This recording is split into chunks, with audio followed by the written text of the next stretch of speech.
Miles, do you want to help me say good morning, everybody? That's the setting I wanted on. There we go. YouTube's waking up.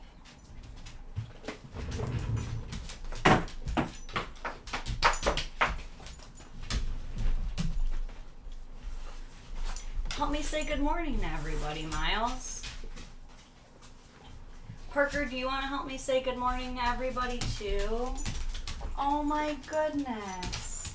Miles! Oh, the old man makes an appearance. Oh, that's the good boy. You want that spot? I'm gonna make you kick that leg, get that chest scratching. Miles is so jealous. You ever just try having two dogs? But, as it turns out, they like attention. Who knew? Slap that booty. Alright, also, I would like to formally apologize for saying yesterday that the next stream was on Thursday. I don't know how I can make my own schedule and get that so wrong. But the next live stream is not Thursday. It is in fact right now. And then again on Friday. And tomorrow is in fact when I have my CAT scan. Not today. So if you're here, congratulations. And if you're not, I'm so sorry for lying to you. Alright, we gotta slap that booty a little bit more before we begin. Are you just so happy? You ever have a person who's like, every once in a while I'll hear this take, where people are like, I hate when people hit their dogs' butts. Tell me you don't know anything about dogs. That's all they want, is to have their booties slapped. Look at him, he's trying to get more now. He's like, I want more booty slappies. They make me happy. Right, Miles? Wallop on that thing. To be fair, he's like 100 pounds, so this is nothing to him. Who's your best guy? Man, my hands are going to be stinky after this. I did not bring any hand sanitizer into this office. That's okay. We will survive. Alright, well, good morning, everybody. Come on in, have a seat, get comfortable. You guys have your coffee, your tea, your Coors Light way too early in the morning. What you guys sipping on? No, not your border collie. Dogs dying is illegal, so I'm really happy, or I'm really sad that that crime happened to you. I'm glad you have your coffee, though. Alright, let me reset my chat, make sure that's back in there. Aha. It is behaving for me now. Is YouTube chat not allowed? No, it's showing up. There you go. Yeah. We're just all still waking up a little bit, you know? We're still waking up. I was almost late. Oh my gosh, happy birthday to Mrs. Bowser. Congratulations to her for making another full round trip around the sun. We love to see it. We love to see it. Yes, everybody wish Dylan's wife a most happy birthday. Girthy, thank you. Thank you for the cat tax, Dono. On that note, I guess that means I must oblige you. Which this works out, because I forgot my water anyway. Hold on, let me go grab a cat. I'll be right back. Y'all got dog tax. We'll start off with cat tax. Give me just a sec. All right, we're going on a hunt for cat. I see one. Oh, dude. All right, which of you wants to be part of this?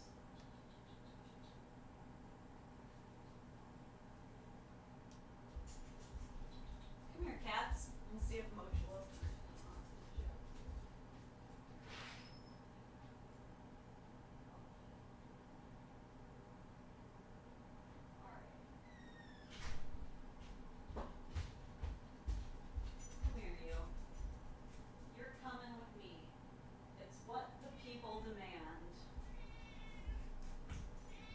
You don't sound very happy about this. Miles, go on. Go on, Miles. Go on. Go on. Go on. You already had your cat time. I also took this t-shirt from TJ, which I got him for his birthday, to additionally fulfill the cat tax time. Miles, can you heck off? You are making Catilia all kinds of upsetty spaghetti, sir.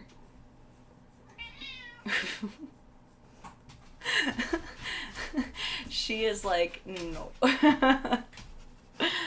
Miles, you're so invasive. What I like about Catilia is that she looks like Miles if Miles was a cat.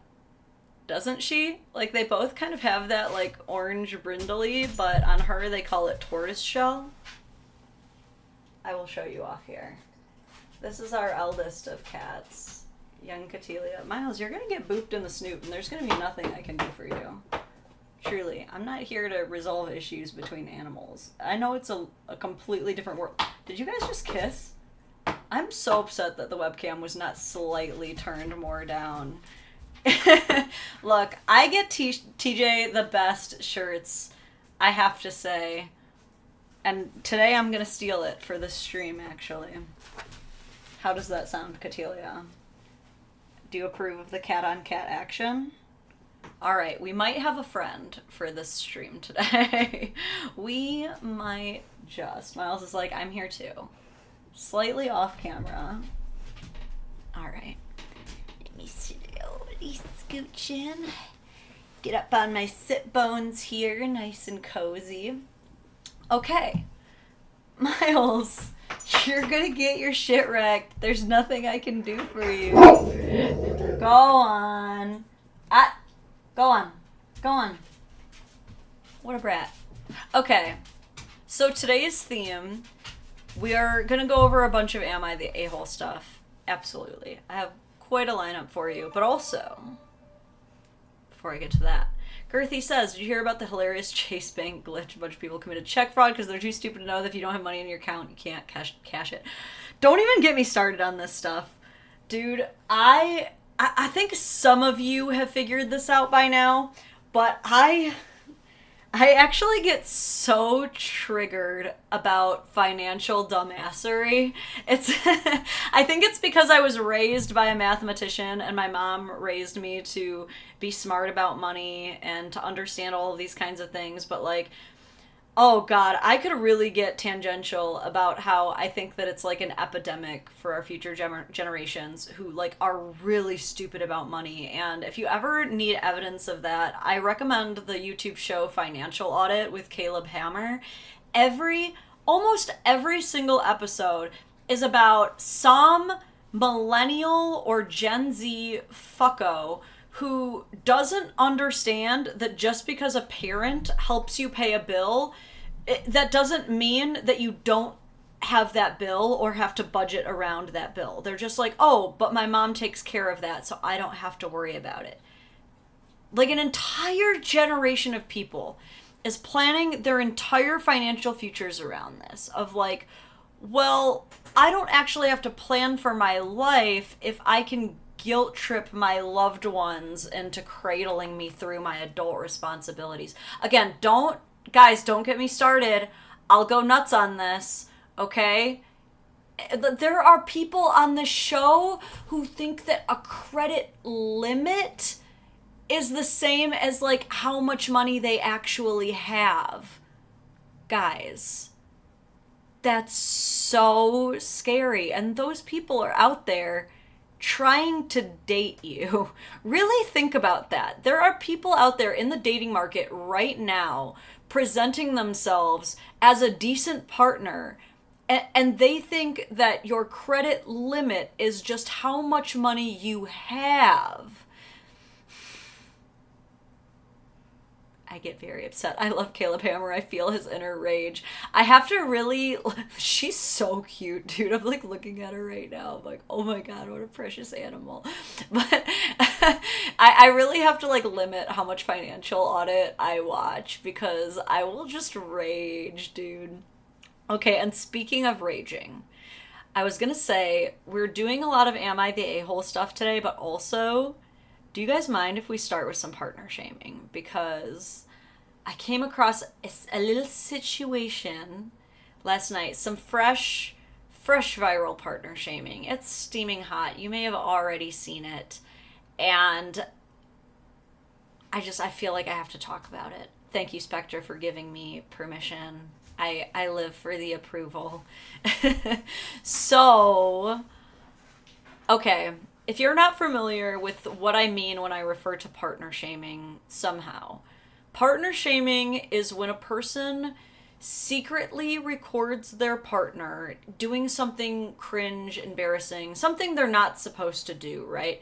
And then they post it to the internet with the express intention of all of us criticizing the hell out of the thing that they're doing. Like they're doing it because they want the validation for one reason or another, or they want the clout, or they want the accolades, or some of them just want the money. Some of them do this as a business strategy. Like, no joke, there are people shaming their partners on their business pages just for potential boosted sales. No joke. So they tend to follow the same formula, right? There's the initial shaming incident, and then something goes on that the user doesn't like. Either the criticism of the husband gets to be more than they were originally anticipating, maybe there's a consequence to it, maybe the husband finds out about the video and is more upset than she realized he would be. In some instances, men have been fired from their jobs over these situations because the internet takes things so far, okay? And then we get what I like to call the just kidding, we're fine video, which is where they try to clear it up by being like, it's usually sounds exactly like this, to a point that like other women now make parodies of this.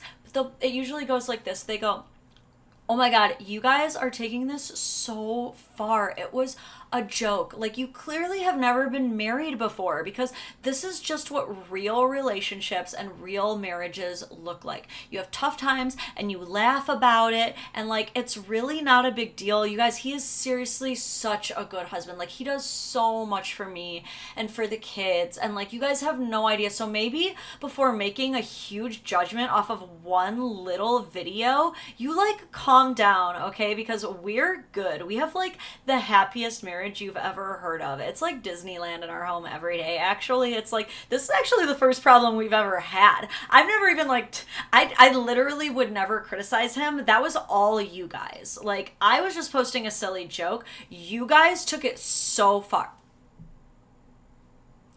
We've seen this a million times over, okay? Like, this is a very common theme, right? So that's what we're going to see today. Now, one final note before we get into this is that every once in a while, I will see a partner shaming video that gets me. Like, even me, I'll be like, oh, they deserved it. That person. You know what I'm saying? Every once in a while, even I will be like, you know what? Maybe they did deserve to get shamed. And that's exactly how these videos are designed to make you feel. And you have to be very careful about whether or not you fall for the rage bait, because time and time again, you are going to get so disappointed when this person who you're like, you faced this injustice and I want to see you get the retribution you deserve and you need to break up with this piece of shit. You're going to get so fucking humbled the minute that you go to check back on the situation and she's calling you the bad guy for even being mad about it. How many times does this happen, dude? And this is why I cover these partner shamers. This is why I get so heated about the partner shamers, is because this is affecting all of us, dude. We're all getting so trolled by these people. And Mark, we are starting to turn the tables on them, to be honest. Partner shaming is becoming less and less cool. And I don't want to take like full credit for that. I'm not going to like stand here and be like, and that's because of me. I would like to think I helped a little bit, though. I'm still kind of angry about the blue toilet water lady too, Morgan. I think about that so often. Did I do a video on that or didn't I? I don't think I ever did a video. I think I might have covered it in a live, though. Oh, God. And to everyone who doesn't know about the blue toilet water lady, basically a previous partner shamer freaked the hell out because her husband kept putting in those blue toilet water cleaners, and she didn't think that it like looked aesthetic, I guess, and she was like grossly offended by this and like kept calling him stupid over it. It was a little intense. We also had the Just Kidding We're Fine video in that scenario where she was like, guys, it's fine. Oh my god, I can't believe you guys were freaking out so hard over this. Is that my Roman Empire? Partner shaming is my Roman Empire. Yeah. In general, but also there are a lot of specifics. Like, I still think about Wife Strike a lot because that one was so crazy. If you just Google Dadvocate Wife Strike, you'll get the entire saga on that one, but that was like almost a year-long partner shaming drama that involved this woman, like, it was like Master of Disguise type shit, hacking into her own husband's account. That one to this day is probably the craziest partner shamer I've ever covered in my life. I'm hoping she's doing okay these days. Okay, let's get into today's partner shaming. I see a super chat coming in. I don't want to put it off too long, but I also have to time these things. I might have to turn the sound off of my super chats. I hate to do it, but it might make things slightly less distracting while live. But then again, I'm very easily distracted, so I rely on the ding to even read them. You know? Tricky stuff. Okay. Let me see if I can turn the audio off. Save. Now I have to make sure. Okay, it's still, I was like, I don't even know if this is just for Twitch or for another one. Okay. Emil, hi, ready to witness some internet tomfoolery. Keep up the content. Thank you, Emil. I hope I'm saying that right. And it's not like Emily, but spelled differently. Man, I'm letting this cat just like raw dog make biscuits on my leg right now. Like, I am wearing shorts, and this cat is just full on my pure flesh. I'm just happy that she's chilling with us, so I'm gonna tolerate it. All right, we're gonna do some partner shaming. Okay, and like I said, this one, I actually had a pretty visceral reaction to, I'm not gonna lie. I even, like, ran over to my husband and I was like, dude, you have to watch this because, like, I'm actually raging at this partner shamer, and I know that you will too. And honestly, like, you guys are you'll probably rage at this one. You probably will. This one will probably get all of you, especially if you're a mom or a good dad, and you'll see what I mean. Now, we're not going to play the music on this one. It is licensed, but it is the piano version of Where Is My Mind? So, appropriate music for this. It starts with her saying, hey babe, can you watch the baby while I get some things done? Very fair ask. A very normal responsibility for a father, many would say.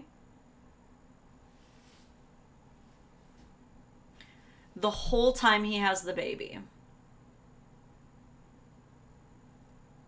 He's kind of like lurking behind her, so she gives a gentle shove, maybe a little rude, but clear. The messaging is clear. You take the baby and you walk away and you go. Now, as a woman, I can tell you right now, because this routine is like my routine. I do my hair with my robe on, and then at one point I forget that I'm thirsty and I have to go down and get water, and then I finish my hair. What we are seeing right here is unfinished getting ready. She's like, I need some time to myself to get ready. Take the baby. Men, I know that we are not like always the most perceptive, especially when it comes to womanly things. Take a look at this woman. Do you think that she's ready and done for the day? What do you think? The question is not, do you think she's pretty enough? Because again, men are always so much happier with how we look than we are, no matter what. We don't have to wear makeup or anything for you guys to be happy. But she's in a bathrobe. Okay. Gus says, not a great time for it, but I sent an email with a topic suggestion for a future stream. Have a great day. Thank you, Gus. I have a lot of emails to get to today. Don't worry, it's on my to-do list. Right after all my kids' sports. She misses 1 ton of makeup. I don't know how much she's gonna do, but the bathrobe to me is the biggest indicator that we are not done getting ready. Where is she gonna go out in the day in a bathrobe? She can't hang out in a bathrobe all day to me. Like, the bathrobe is the thing. Now, if she was wearing clothes and looked like that, I can absolutely understand why someone would interpret that to be like, okay, you're done getting ready? Great. Now, the thing is, though, she didn't even say, like, take the baby just while I do this. She was literally like, I need some time to myself. I don't know how many of you are dads in the chat as we speak, but I would hope to God that when your wife is like, can you please take the baby? Like, I need some time to myself.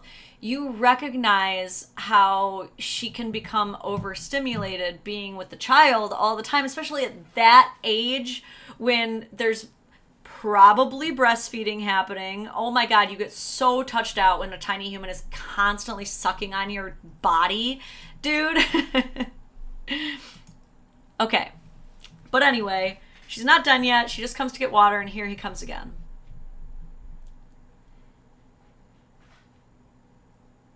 And so she once again pushes him away, and he's like coming back with, and now he's like trying to hand the baby off. At this point, she like, it almost is like muscle memory. She takes the baby. Jim Halpert faces the camera, and then she's like, no, I'm committed to getting ready. Take the baby. I'm going to flee now. And then he follows her.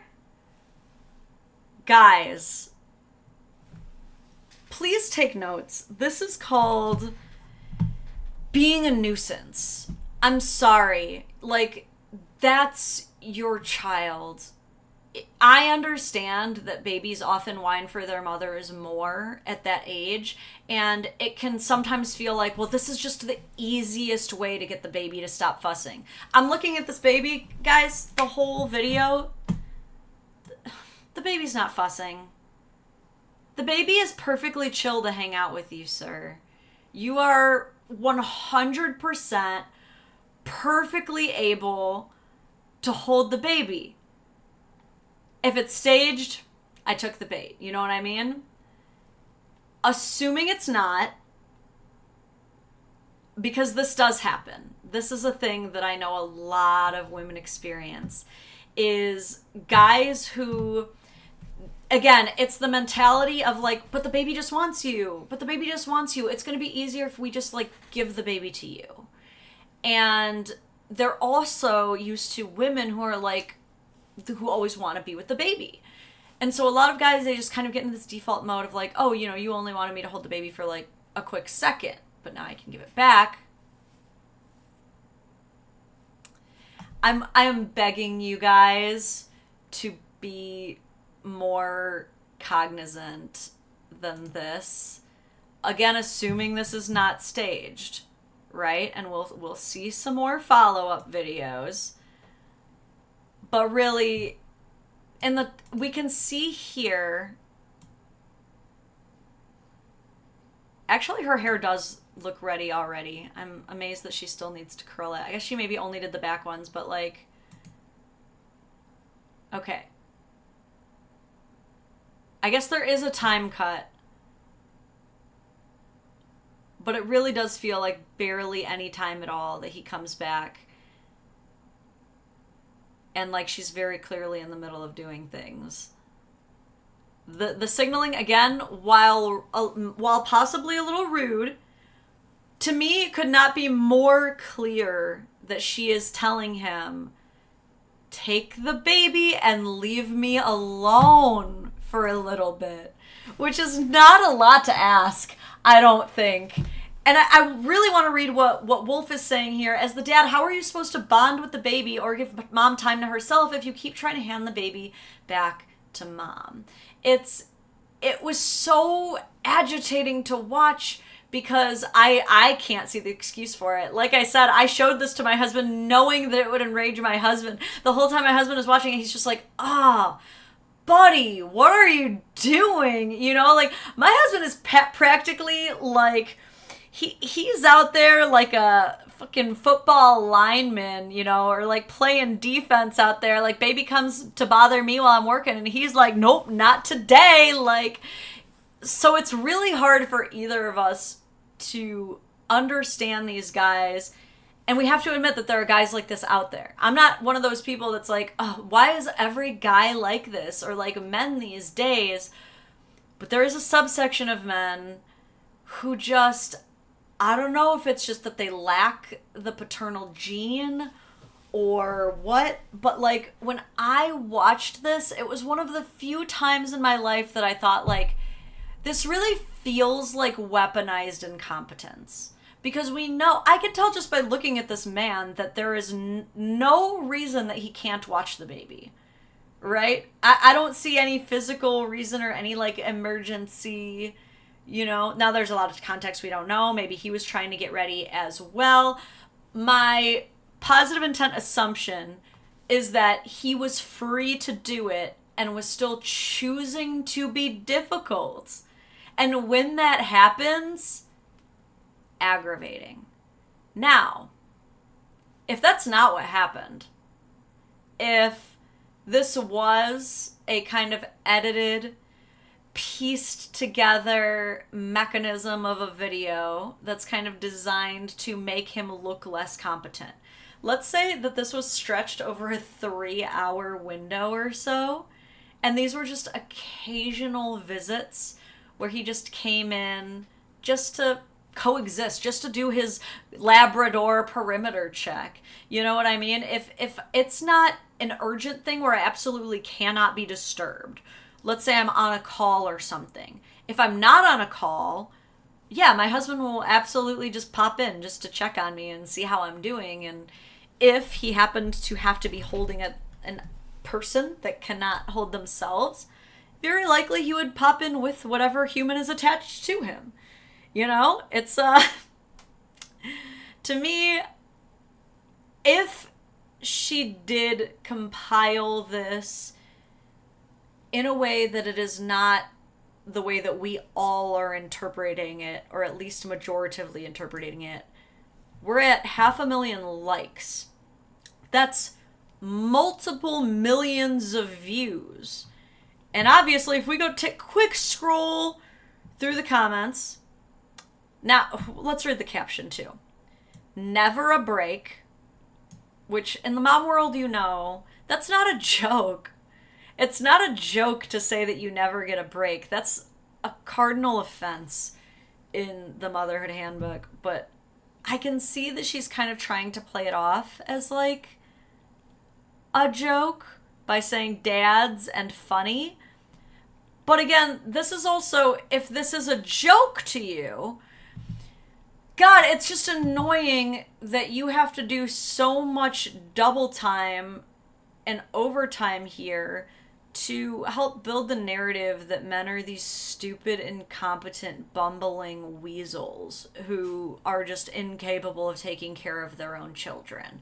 It bothers me when it becomes a like, aren't all dads just like this? Like, no, they're not. And so you're either trying to make us hate your husband specifically, which is how this video made me feel at first, or you're trying to sell women on the idea that like this is just men for you, and like no.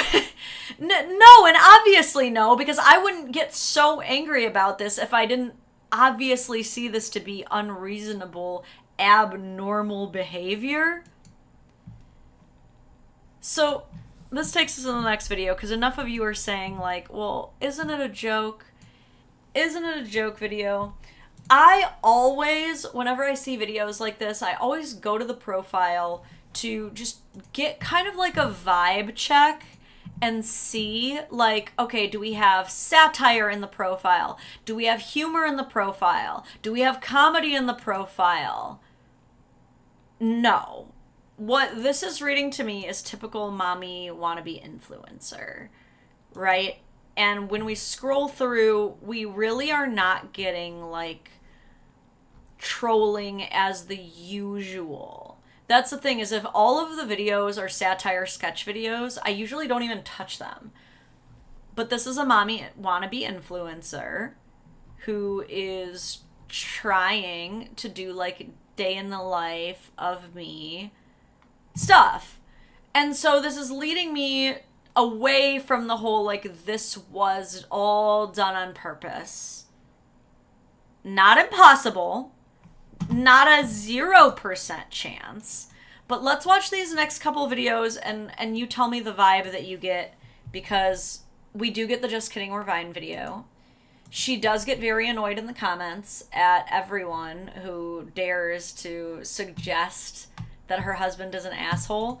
In fact, let's go back to some of those comments, okay? Let's see. I want to see. Okay, I think more of the clapbacks are in her later videos. She doesn't respond to a lot of these ones and this one. So let's move on to the Just Kidding We're Fine video. I can turn the volume back on. So, oftentimes the Just Kidding We're Fine video is made in response to a lot of criticisms. So this one is directly in response to this comment that says, does he know it's his baby too? So this is where she's going to prove to all of us that we're so dumb for thinking that he's not involved with his kid, because, like, just take a look at this, honeys.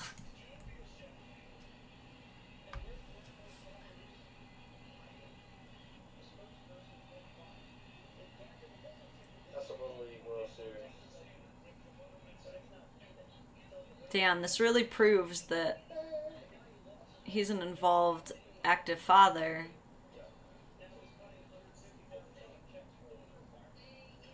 He can watch his phone while you're right next to him.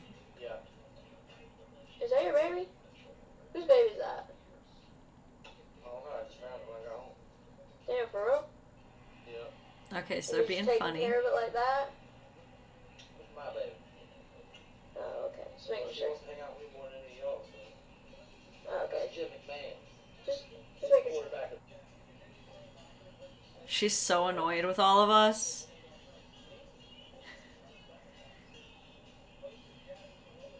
They won the Super Bowl in 1984. They had one loss.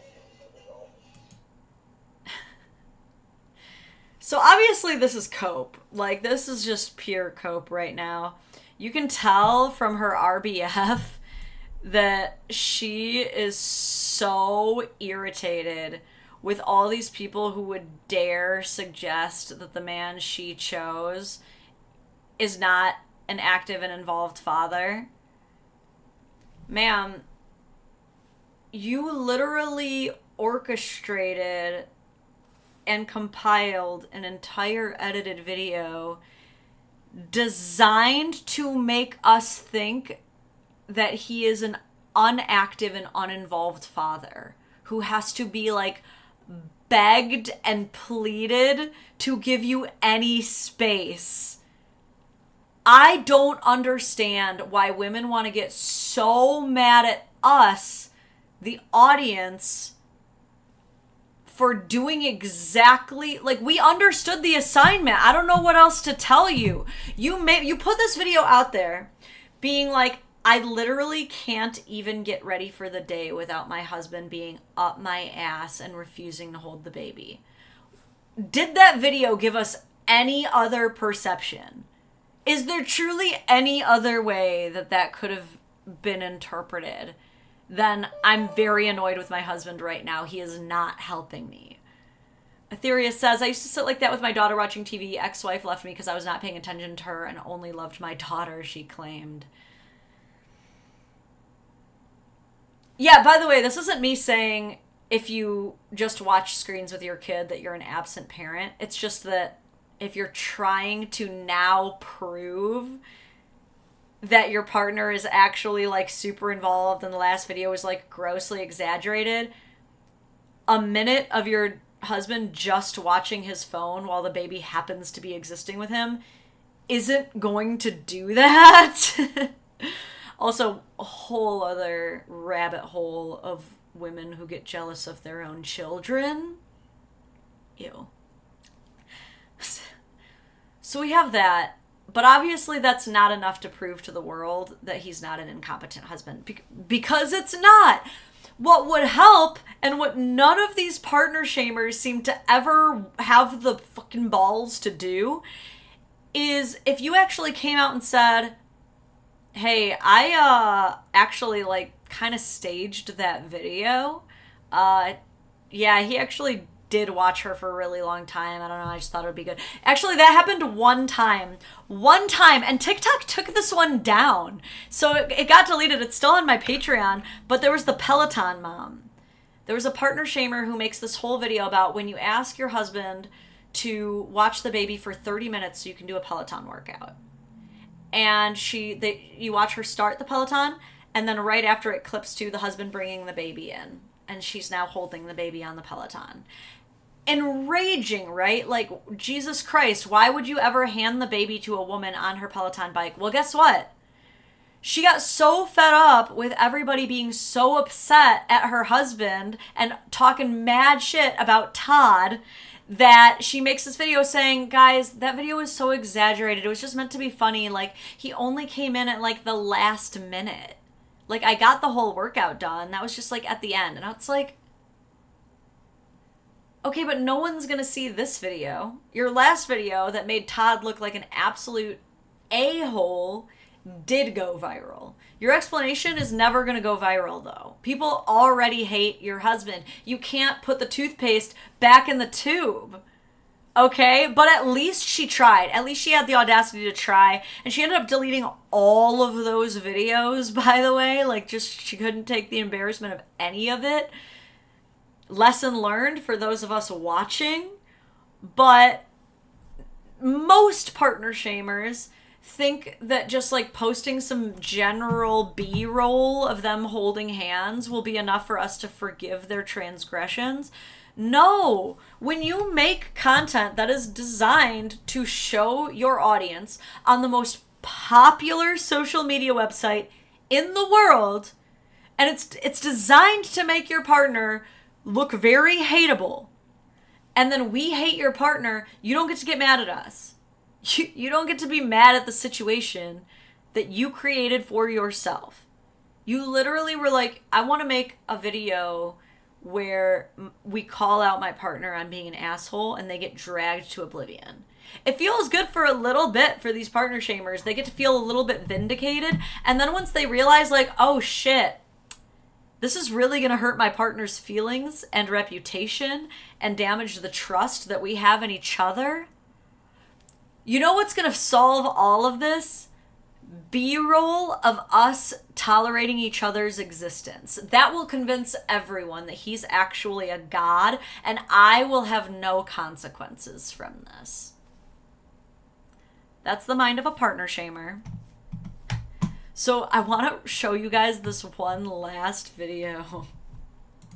So after all of this, after the internet is collectively bullying the shit out of her husband for days, we bullied him into letting her actually have an afternoon out, which is going to be their big gotcha, their big like signal to the world of like, see, we got each other's backs, okay? I'm actually like an A+ dad. But this is where you're going to learn that if you partner shame your husband on the internet, no amount of these bullshit just kidding we're fine videos will ever take away the umbrella of scrutiny that you now have him on a fast track to forever, for possibly the entire time that you are trying to exist online. Some of this stuff is truly unforgettable. So let's see what happens when they try to show us that he actually lets her have an entire day out to herself. Let's see what happens. Mom's day out. We're gonna make a big show of it. I'm leaving. Mommy's got a long day ahead of her, huh?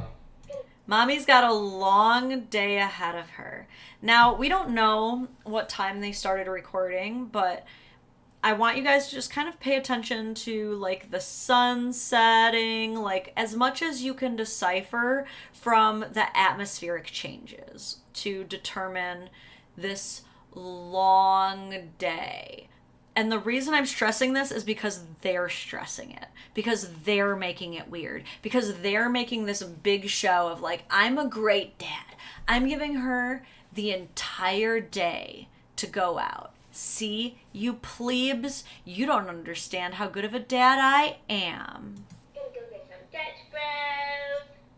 She's always getting Dutch bros, so that's part one of her plan, is get Dutch bros. And maybe stop at Walmart. Go to Walmart, so go shopping. So that's already, like, this is not gonna impress the mom community. If your idea of giving mom a big day out is sending her to Walmart, you are not gonna impress a single fucking mom, dude. For real, no one is going to be impressed by that. Like, that is like the joke of what a mom's day out is. That's up there with thinking that getting your wife a vacuum cleaner for Mother's Day is knocking that Mother's Day out of a park. Like, never, if you care about your relationship and you're standing as a man, never suggest that your wife take a break by going shopping. That's up there with being like, why don't you take a break from the kids and go do some laundry? You know what, babe? How about you unwind by going and mowing the lawn? You know what? You know what always makes my husband feel so much more relaxed? When I let him work extra overtime. I love at least said her to Meyer, Dylan, this is how I know that we're true friends here. Hold on, I do want to wait. I'm going to let Morgan's super chat come in real quick before I keep going. Having a beer riding the mower is nice. I do kind of feel that, and everybody I know who has a riding mower actually says the same thing. But we're in the suburbs, personally. It's not riding mowerable out here. You wouldn't even be able to finish a quarter of the beer, you know? Retail therapy is out. Now look, I get that there are some women who enjoy shopping. Come on now, Walmart is not where you go for your retail therapy. All right? Not women. That's Target or like Francesca's or a boutique or something. Okay? Walmart though? Really? Okay. Let me go ahead and read Morgan's, and that way, as soon as the little chime plays, we can just get back after it. Morgan says, and thank you for the 10, by the way. Each of these silly shaming jokes could end like the Disney Dad video. They don't think about the consequences of their actions. I don't think every partner shaming video could quite end that bad, as that dealt with like literal false accusations of like criminal caliber. But a lot of these partner shaming videos, that's exactly what they are. They're still partner. They're still false allegations. A lot of these partner shaming videos, they might be micro false allegations, but I don't think that we can look at this and reasonably say, like, well, at least she's not accusing him of SA. It doesn't matter, though, because telling a group of moms that your husband literally cannot be asked to hold a baby for half an hour and will follow you around like a pest the entire duration, thank you again, Morgan, that he has the baby, it's not, of course, it's not as bad, but it doesn't matter because the effects and the consequences are kind of up there. Millions of views, hundreds of thousands of people telling your husband that he is worthless as a father. That's not nothing to a man. We have the studies that show that most men when they become fathers, that becomes their key turning point of how they identify entirely. Most men, when they become fathers, fatherhood becomes the core, the mitochondria of their cell, even. It is the number one way that they identify. They are dad first and everything else second. Even more so, there are studies that show this. Men take more pride and identification in being a father than women do to being a mother. That's not a diss on women either. I think that there's a lot that goes into that. I think that because women are often the ones who have historically been straddled with the majority of the childcare, they're probably a little bit more desperate to have an identity outside of that. So again, that's not a diss to women, but it is, I do just want to shine a light on the fact that telling a man that he's worthless as a father is one of the worst things you can possibly say to a father. Now, you have hundreds of thousands of people saying it. So it might not drive him to the top of a parking lot, but there's very real emotional damage there. And so, yeah, I hope it's a skit. I hope that this man is completely unaffected. I hope she's completely unaffected and not actually the victim of incompetent parenting. That's the best case scenario, is that they're trolling us. I don't think they are. I don't think this is a bit. I don't. So let's continue this. Yeah, I love this from, hold on, it's in blue lettering, so I think it's K-Gel 1979. Says, you might as well tell a mother that she doesn't love her baby. Dude, I swear, there was one time that quick Dadvocate lore story. In the height of the pandemic, my husband was abruptly denied his parenting time until he could show a clear pandemic test, Panini test we'll call it, for YouTube censorship reasons. They don't like when we say the COVID word. But he was demanded 3 hours before exchange that he had to present a clear test in order to pick up his son, right? We were like, what the fuck? Like, at the time, it was so early on that you couldn't get one of those same day tests that, like, shows up in half an hour. All that was available to us at the time were the lab tests, where you go in, you schedule it, you have to wait, like, 3 to 4 business days to find out if you have it or not. And ironically, at the time, I was doing consistent daily testing for my job. Sorry, not daily. I was like 3 times a week, though. It was like very regular daily temp checks.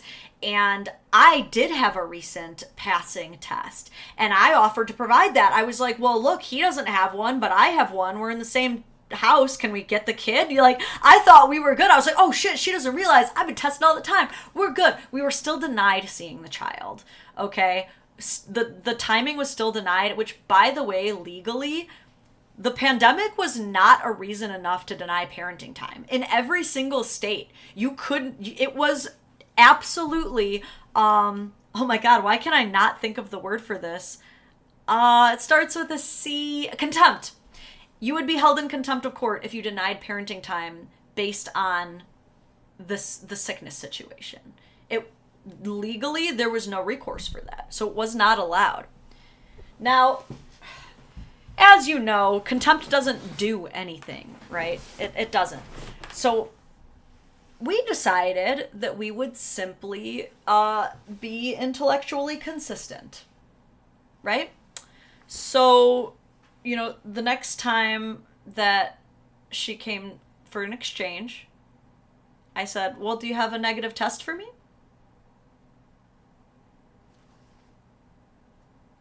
I'm just wondering, because you set a very clear standard of health and safety, and I just want to be intellectually consistent here. So you have a negative test to show me, right? So that we can feel safe handing him over without being infected with some perilous disease. Guess who didn't have one? Isn't that so strange?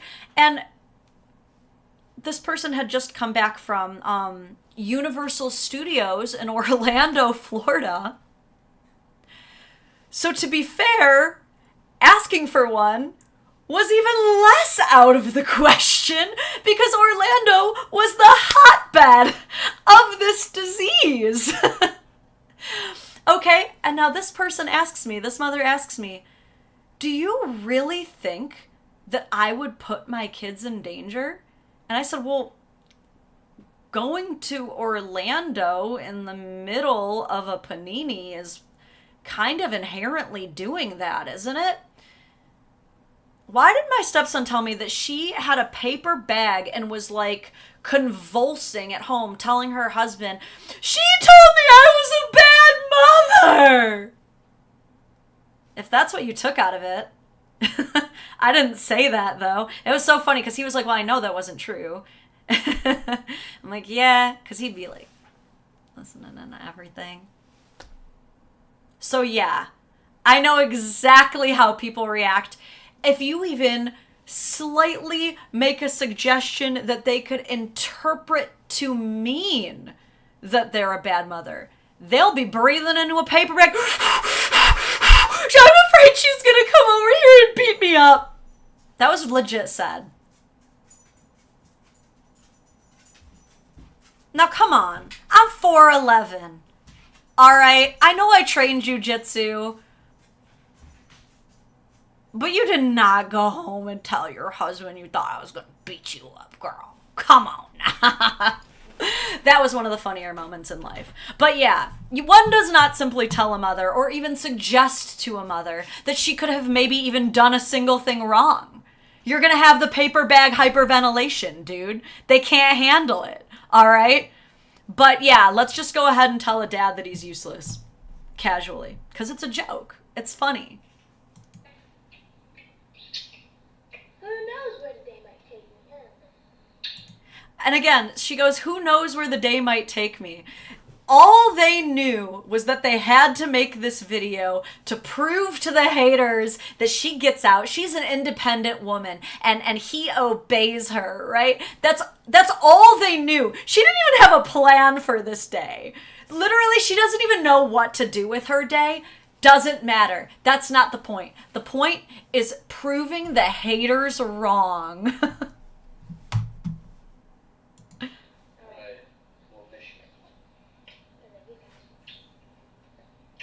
Are these kisses awkward or am I being judgmental? I love to. Baby's got eyes on the prize right here. Hey, see hot girls out there, give them my number, because I'm going to be here all day by myself. No. You guys had one job. You had one job, and that was to show the world that you're a boss, independent woman whose husband is supportive and takes the baby and allows her to go out regularly. We don't have to be bullied into doing this. That was your one job. And you both had to make it so weird by having this long, extended goodbye where no one even knows what you're gonna do with your time because you do this so little. You had one job, and bro literally sends you out the door with, if you see any hot girls, give them my number. I'm gonna put in the pin in this while I read ZOMG BBQ FTW's donation. Thank you so much. Finally, a live fitting in my schedule. I've mailed more potential IG content. Yes, I doom scroll too much. I'm trying to clean my FYP, but it's hard. Look, your doom scrolling can be our content heaven. Okay, I appreciate the stuff you send me. You sent me that one that I was like immediate video on. So yeah, thank you. All very, very helpful. But yeah, dude, sends her out the door with, if you see any hot girls, give them my number for me. Okay. A lot of you are going to be like, it's just a joke. It's just a silly joke. dumbest decision he could have made in this moment. He is obviously already under the heavy scrutinized lens of the general public. And instead of trying to clear that up, they're now on this desperado mission to prove us all wrong.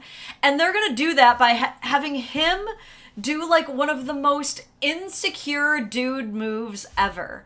Whether he meant it this way or not, whether this came from a place of insecurity or not, having already this loaded foundation that you're this incompetent dude who's like desperate to offload the chores, it's just not a good look when you say something like that, because it's giving, I'm feeling insecure about you going out without me, so I'm going to make sure that you leave feeling maybe as insecure as I do.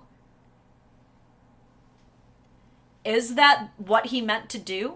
Was he intending to try to make her feel insecure through that comment? I don't know. Some people just joke around like that. Some people just make silly little jokes about cheating on their wife to be funny. If you're already being so heavily criticized and so easily deemed incompetent by the greater portion of the internet, that did not help. That did not help the case. Okay? Now, Sean, if you're right, he said it because she told him to. Again, I hope so.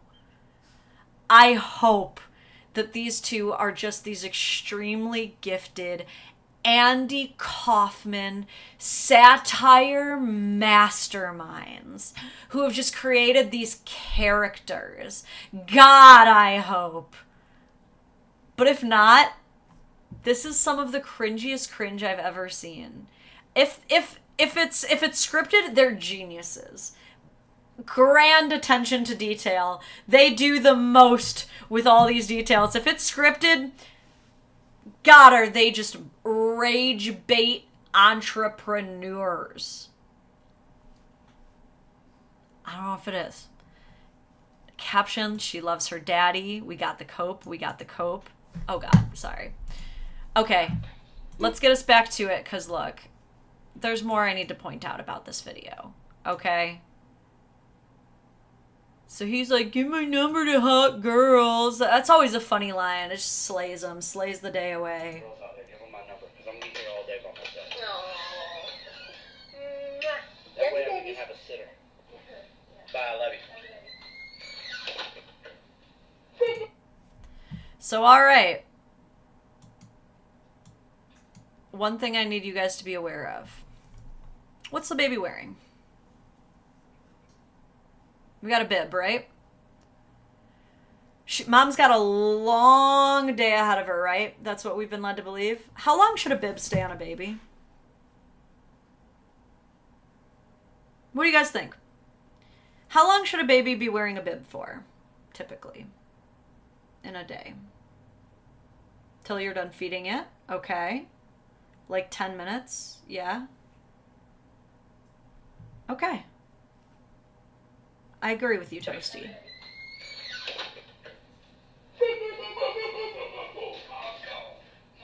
Gotta perform. Pretty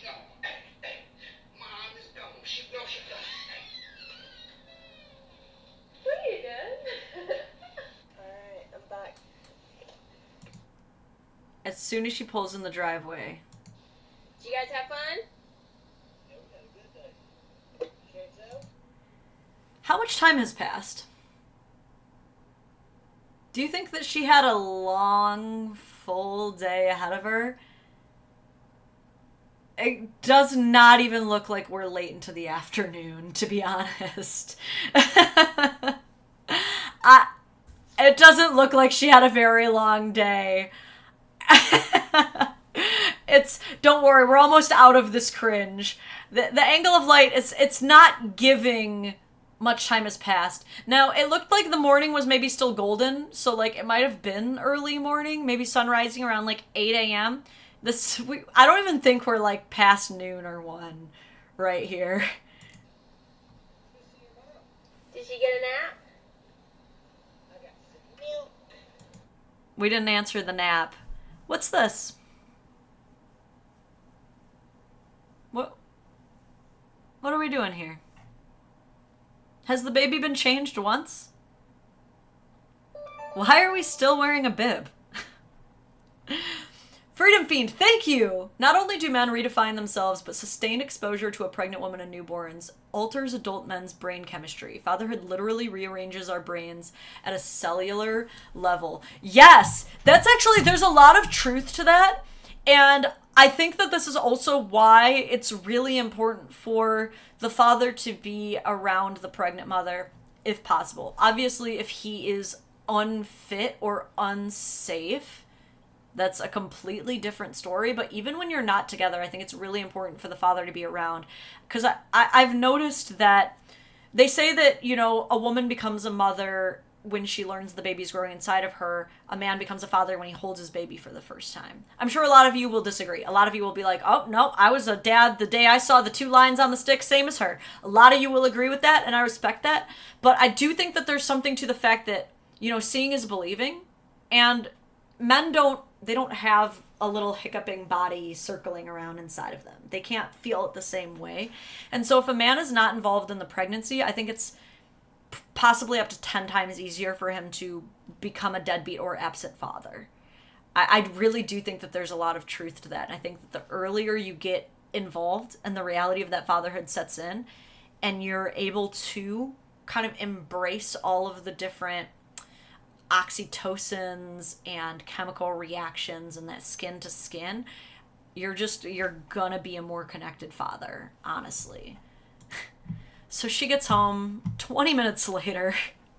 She gets 1 coffee. But if it's all day, obviously it's even worse because baby's just been chilling like this all day. Daddy made me a bottle. I miss you. And then I bought it really well, just like my grandpa. Very funny. So what do you think? Does this video single-handedly reconcile him of his sins? Is he free to go? I want to hear what you guys think is the most likely scenario here. Do you think one of 3 options, wait for me to let them out. Let me give you your options. You can vote 1, that you think that, God, how many options do I want to give here? All right, let's do this. Do you think it's a complete sketch video that they're all in on? That's number 1. This is 100% written, acted, directed by this couple. They're geniuses. Do you think that, or do you think that 2, it's very real, and this sucks, and this is all just cope? And if you voted 2, we also need to branch off. Do you think the guy is genuinely an asshole, if it's real, or do you think he's just like a regular dad who's just kind of looks bad in the moment? I'm curious. I vote 9. After all the confusion I gave you, that's the only answer you can truly give. Lava, I'm glad you recommended my channel. Funny thing, I always see your TikTok videos. Nice! Yeah, YouTube's like my bread and butter. I started with TikTok, but I like YouTube now. Sketch, even if ad-lib. It's interesting, because I'm looking at the channel, and it does not strike me as a sketch channel at all. It's all slice of life, stuff we did today, going on a date. None of it is controversial or anything for the most part. So there's nothing to suggest to me that these 2 are like well versed in the art of rage bait.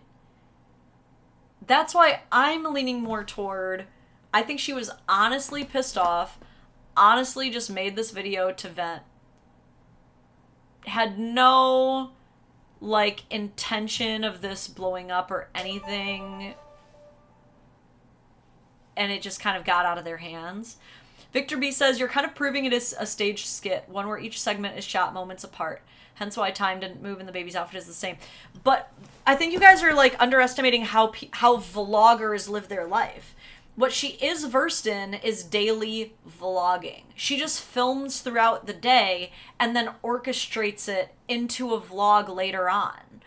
So that doesn't mean that she wrote all of this stuff to prepare. Oh, God, she's one of these?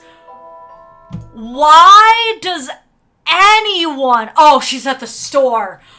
Oh, okay. God, I've heard of women with, like, collections like these in their cabinet. I thought that was her kitchen. I was about to be like, oh, yo, what the... Okay, never mind. We'll reel that one back in. But it doesn't mean that she wrote all of these as rage bait, as comedy of, like, I'm gonna get views and, like, we're gonna play these characters. She just is already in the habit of filming everything and putting it together. I don't think this was intentional rage bait. I think it was accidental rage bait. Because what else do we have here that would suggest that she's good at comedy?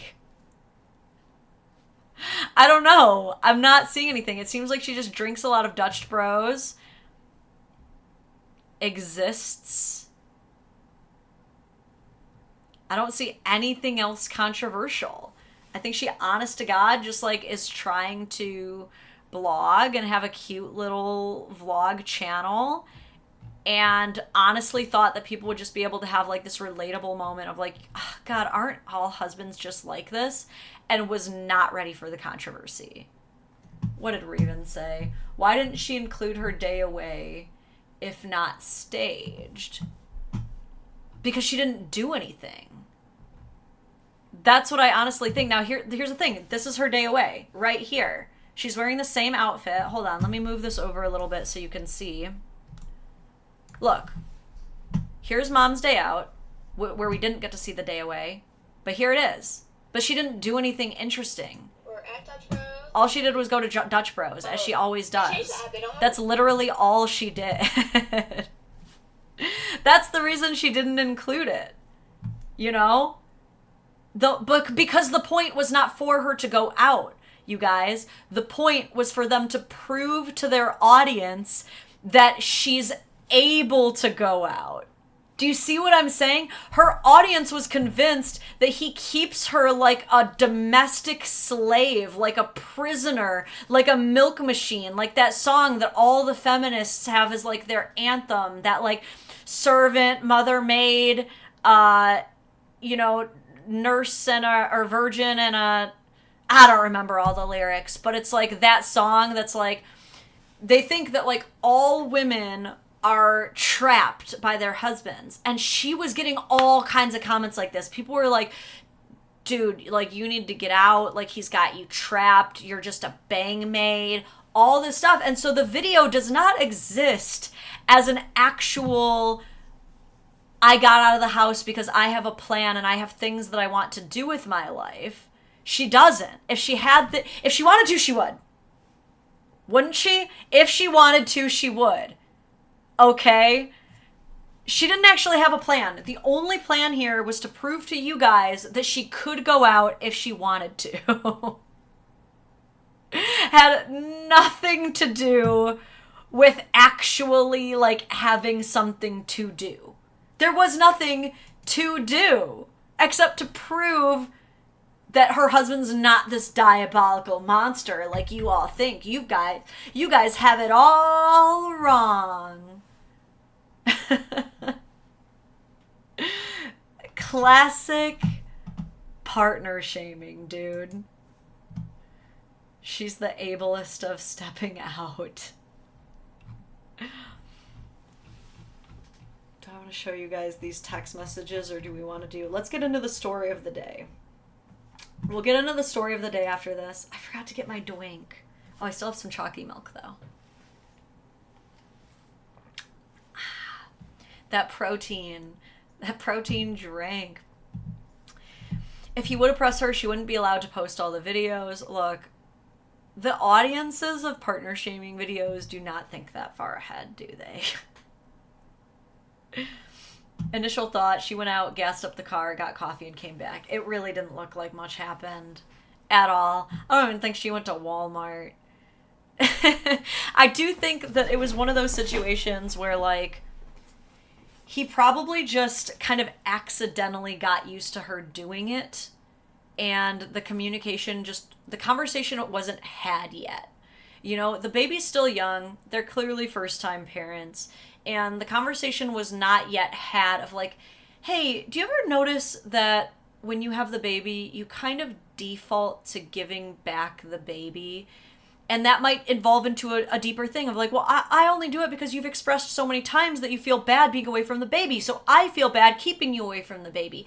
And then you can explore that and you can grow together. But I think what happened was, instead of those healthy conversations where you can grow together as a first-time mom and dad, she just went straight to shaming him on the internet, which just like spiderwebbed the communication, spiderwebbed the presumptions and the negative insinuations, and they might be good. The two of them might be good, but now the greater public is making all these very negative presumptions about their marriage, and whether that's right or wrong, it was directly inspired by the partner shaming. Whether it's right or wrong for people to take one small video and make sweeping generalizations about your relationship, it doesn't matter, because you still hold some responsibility for helping them come to those conclusions. You know, she might not have realized that her voice could become so giant through these platforms. Obviously, she's probably used to just like a few thousand views, certainly not millions. But God, I really wish people would take a lesson that literally anything you post online, first of all, is forever. Is forever, first of all. But second, can just take off. I think a lot of people post things with kind of this idea of like, well, no one will really see it, and if I don't get the response that I want, I can just take it down. It doesn't really work that way anymore. It's a little bit more complicated and nuanced than that, actually. One does not simply partner shame online for millions to see and then have a happy, healthy, sustainable, perfect relationship afterward. You gotta take some accountability and admit, like, I put you in a really shitty situation, even if you were annoying me or you did do something wrong. It was also wrong of me to make it the entire internet's business. And then once you take that accountability, we're good. I'm gonna leave you alone. I'm not gonna keep like yelling at you or harping on you. It's so, dude, the most forgivable people to me are the ones who just admit it. It's really that simple. I've forgiven people for fucking egregious ass shit because they owned it. You know what I'm saying? It, like, some of the shittiest, biggest betrayals I have forgiven simply because they owned what they did and they fully admitted it. Really, most of these partner shamers were fine once they admit that they're partner shamers. Okay? God, what are you talking about, chat? Are you guys helping each other cook? I'm out here talking about one thing. You guys are like, Lauren, can you shut up? We're trying to make the perfect pizza here. Man, I'm usually a 425 girl, but I like my pizza crispy. Okay, the story of the hour. Let's get into it. Oh, shoot. You know what I meant to do? Hold on. Let me write this down. Note to self. Make banner. What I want to do, and I'm going to remember what that means. No, I'm not. My squirrel brain gang will understand how this went. Have you ever seen the meme that's like ADHD people's notes app? And it's just like, Burger Bear, fill the lines, dance 2 times. And you're like, what does any of this mean? Okay, make banner for what we are talking about. Yeah, what I want to start doing is just adding a little banner right down here, and it's just the what the fuck are we talking about banner, and then I can just type in the topic so that people who just revolving door like hop on in. It's not that complicated. You look down here. Won't that be so helpful when I finally do that? Put a pin in that. Thank you for this brainstorming session, guys. Big help. Love it. Love you guys. Story of the day. This one, I actually have all of the updates too, and it is considered concluded. So a lot of times when we go over these Am I the A-holes, we really struggle with like a lack of closure. We don't have enough details. This is what I love about what I refer to as BORU, but best of Redditor updates. And it begins with, am I the a-hole for telling my fiance I will become a better cook once he becomes a real man like my brother?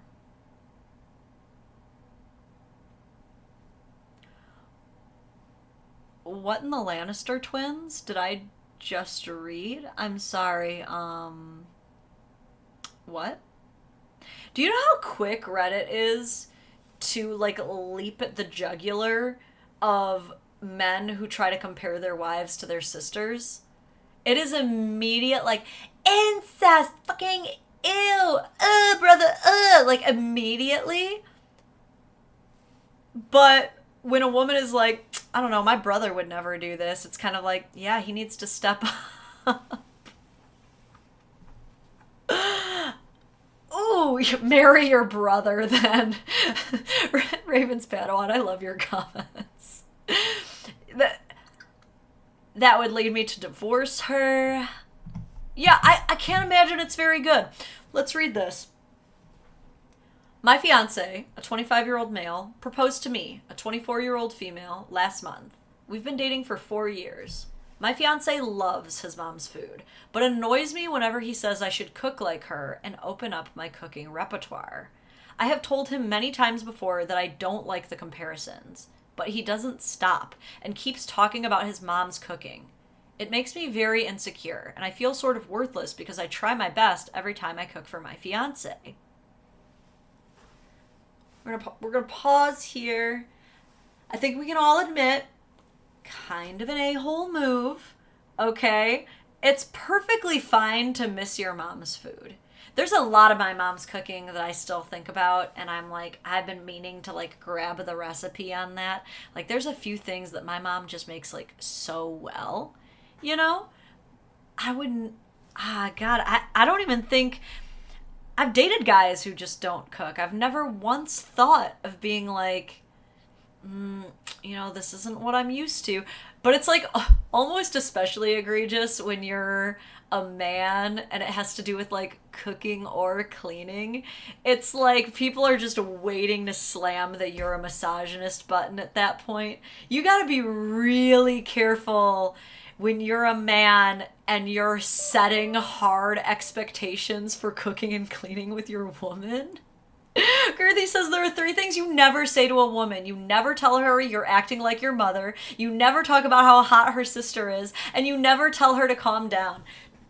Yeah, that's so crazy to me because that really is one of my triggers. Like, I want to say no offense. And, like, I do love my mom. But, like, the ex who did this to me, long story if you don't know, but yeah, that did happen to me, was the most destructive, is the word I'll use, ex I've ever dated in my life. And to this day, honestly, when he told me, you're gonna grow up to be just like your mom, that was worse than the knife in the back, honestly. That one was worse. I was like, oh, how dare you? Oh man, that one got me. Mom, don't watch this. No one send this to my mom. She's gonna be like, what do you mean by that? And I'm just gonna be like, you don't ask questions you don't want the answers to, Mom.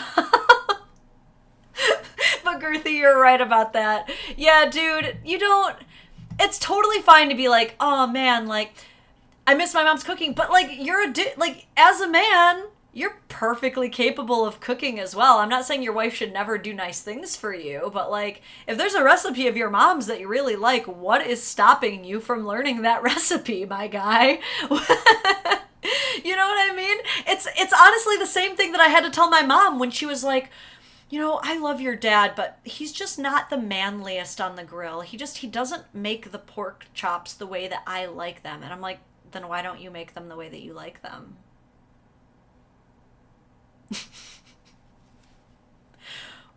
You're the one who raised me to be like, you gotta be a strong, independent woman. There ain't nothing a man can do that I can't do. Then why aren't you grilling your own pork chops? Look, I be calling out my mom, okay? And my dad. Everybody can catch it from the Dadvocate. Everybody, okay? But it was like the same thing. Like, what's stopping you from doing it then? Okay, that's dangerous. My mom overcooks pork chops, and I always hated pork chops until my stepdad started cooking them. Like, not all women suck at cooking pork chops. Don't let your mom ruin you on women who know how to lay down some cork pops. Pork chops. But a guy had a crush on a baker girl and started the hobby. Now he'd rather spend time with his sourdough than the girl. That's true. It is dangerous. If you teach yourself to cook, you might not need women anymore.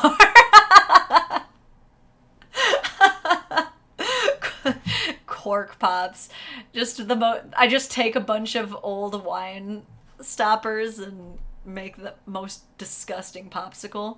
Anyway, so bro is like, it would be nice if you cook for you like my mom did, which is admittedly annoying. We'll see if we stay on her side.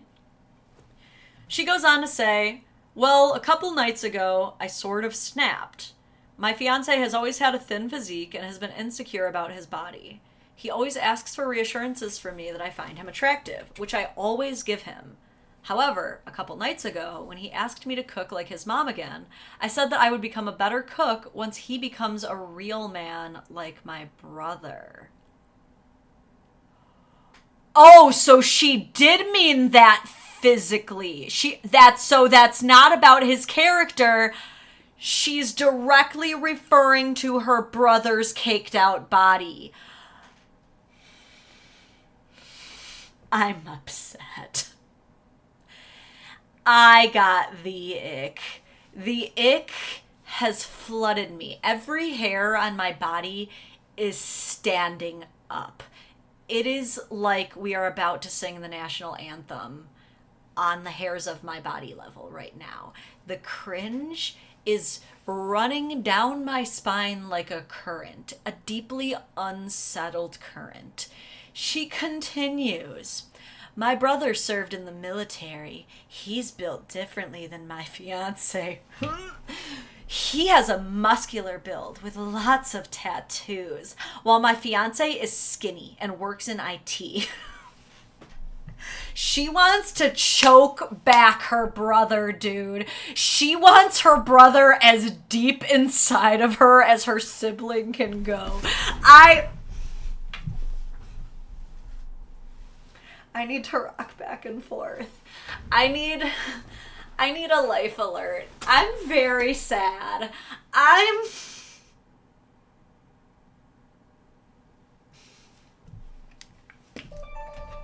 To jail. Straight to jail. Y'all need to move to Alabama. Not even Alabama wants this. At least they, keep it to cousins. This is... I really hate it here. Why can't you just be a Giga Chad like my brother?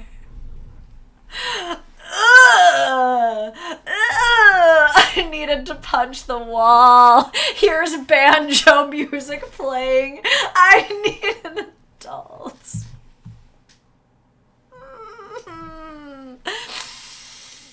She goes on. The minute I said that, my fiancé became silent and did not speak to me for the rest of the night. He seemed really sad even the next day, and we barely spoke. I feel guilty for hitting at one of his insecurities. I just wanted him to stop comparing me with his mother. Was I the a-hole? Yeah. Yeah. Here's the thing.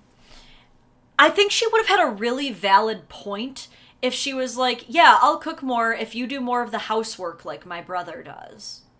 Or, yeah, I'll cook more if you take on more of the childcare like my brother does for his wife. Keep it to character and actions and behaviors or language used. I get that you're like a little insecure that you can't cook, but that's something that you could work on if you wanted to. I get that your body is something that you could work on if you want to, but like, look, I am married to a man who is, you know, more svelte, you know, not like beef, not like the beefy type. And I like that. I like my husband's body. But I also happen to know he has expressed some insecurities in the past about it. You know what I mean? And because he has an extremely fast metabolism, it's so difficult for him to gain any weight at all. And not without trying, dude. I'm like shoveling, funneling the best meat down this man's throat. Don't you fuckers clip that. And look, he's just not gonna be built like the Hulk, which is fine. Like, I like his body the exact way that it is. That's something that he can't fully change. Like, yeah, I guess some of you, like, muscle daddies in the chat might be like, no, I could get him on the right routine. I could fix it. Look. Some guys are just like that. Some guys are just built like that. Okay? Even dudes who work out, some of them just look like that. Weird way to say she's from Alabama. Thank you. 100% clipped. But to use the way someone looks, to use someone's physical appearance so fucking below the belt, I have never and will never do that on this channel. Shala says the emotional damage is so real, it's killing her. Did you mean to say killing him or like the emotional damage of like not knowing how to cook? I'm confused what you mean by that. You don't have to donate again to explain it. I'll just try to look out. But no, you don't go to that. You can criticize people's actions, the ideologies that they stand on, but to bring it to his physical appearance that he has literally opened up to you about. And this is exactly what men say when they are what men mean. This is exactly what men mean when they talk about how they do not feel comfortable opening up to women because they have had their deepest insecurities weaponized against them so many times. And a lot of people will try to downplay that, and they'll say like, you know, when women talk about their issues, we're talking about getting murdered and assaulted. And when men talk about their issues, it's just that they can't talk about their feelings. And it's like, okay, yeah, when you compare any issue to a much worse, more devastating criminal action, yeah, it's not going to look as bad for literally anything. But that doesn't mean that it's not one of the deepest traumas that will affect your ability to trust ever again in your life when people do that to you. Especially the people closest to you. He chose you to be his wife. He chose you to be the person that he trusts with his deepest, darkest insecurities. And what do? You use them to compare him to how hot your brother is. You couldn't just pull out one red flag. You couldn't just display one little tiny problematic behavior as a treat. You had to whip out a whole sleeve of them motherfucking things. Oh my god. I also love Elias. I'm capable of being killed too, motherfucker. That's another thing people forget about. We focus on the damage done to women a lot because it's like more sad because women are cuter and prettier and stuff, I guess. But like men are absolutely beat down and higher numbers more regularly. It's much more unsafe for a man to walk the streets than a woman, but we don't want to talk about that. Again, this is not a diss to women. It's just that some of us are actually aware and cognizant of issues that men face and care about them, and it bothers the shit out of us how minimized they are. Anyway, we'll read some of the top comments. One gentleman says, "Forget dinner, this relationship is cooked." Someone responds to that with, "And it's still not the way his mom cooks it."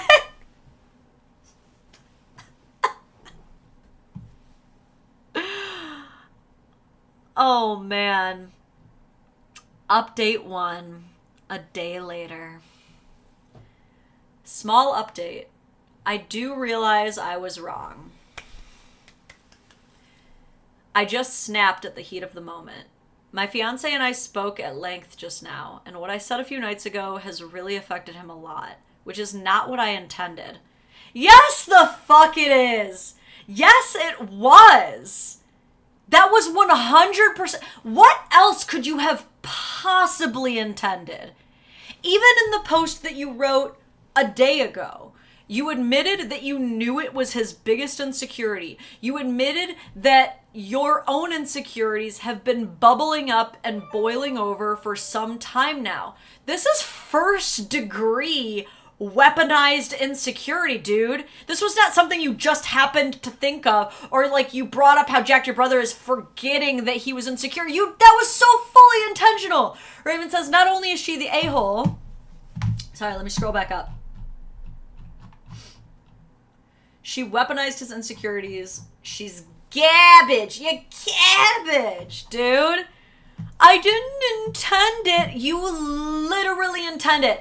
I unapplaud the applause that I gave you. You don't get that anymore. Because you said, I realized I was wrong, but the way that you did it was I'm sorry if it made you feel that way. That's the kind of apology you just gave right now. Because it wasn't, I realized I was wrong. It was, I was wrong to accidentally say that.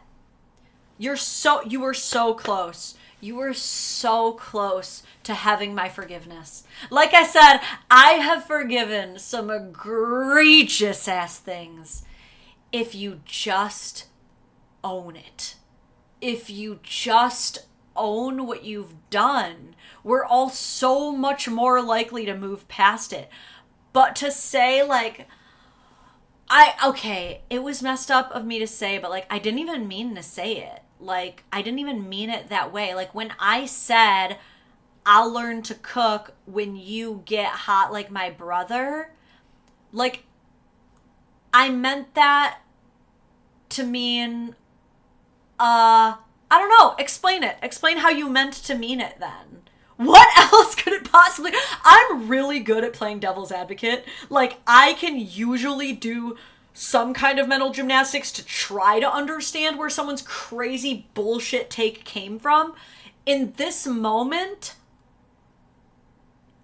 I have no fucking idea what she means by, I didn't intend it that way. Why the fuck you lying? I told him I didn't really mean it, but my fiance doesn't believe me.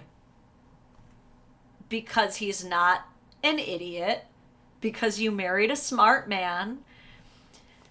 Really sucks to not be married to a dumbass in this moment, huh? But he doesn't believe me, and now he thinks he is ugly and that he always knew it. He is saying some really depressing things, and he even cried, which made me feel really bad.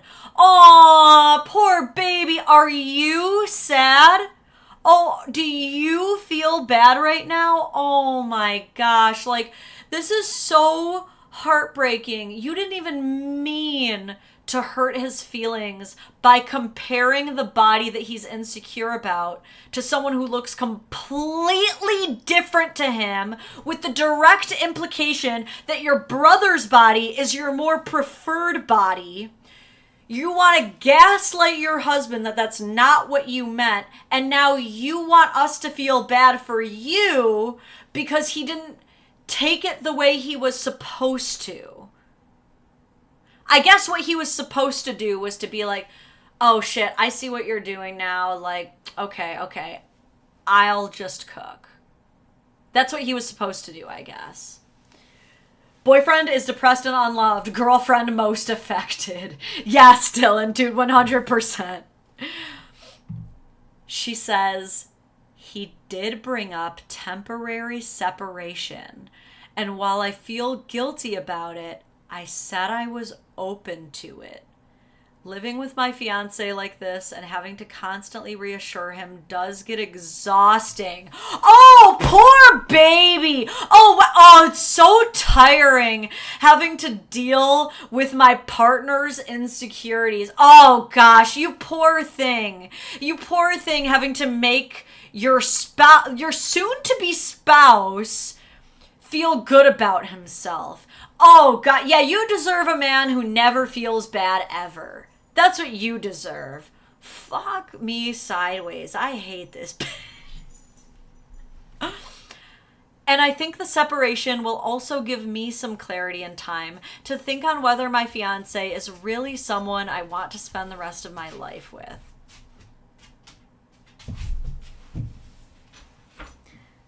This man has no idea how much of a bullet he's dodging. This man is about to dodge a bullet even better than Donald Trump. They're about to call this man Sir President after this bullet being dodged, okay? Damn! Oh my God. Wait, that's the end of it. That's the end. That's the update. And she considers it concluded. If this man does not run so fucking far, if he does not call off every plan,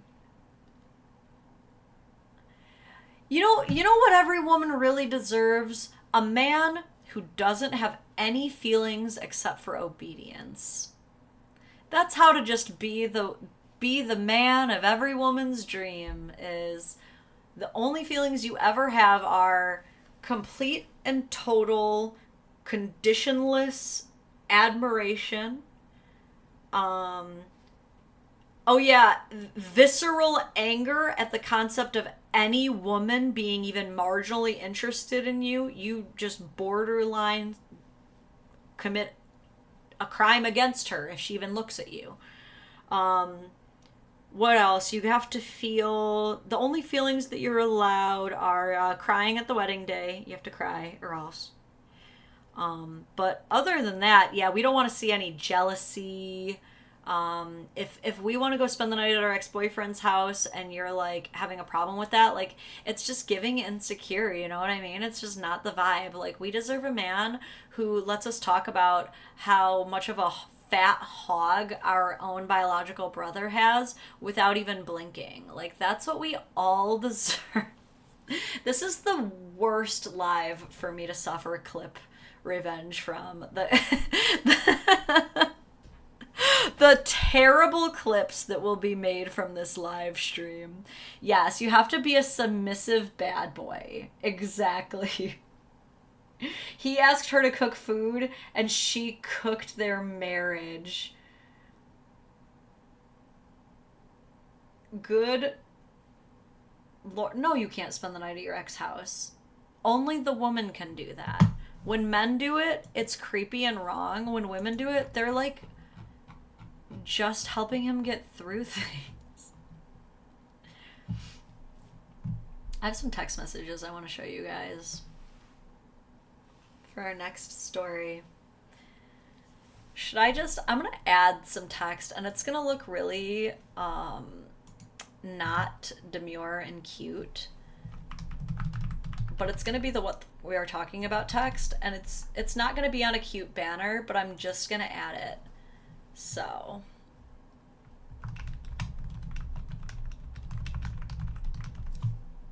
is my wife flirting with her coworker? And we're just gonna shrinky dink this down. Whoa. Boop, boop, boop. And then I'm going to add another text that says,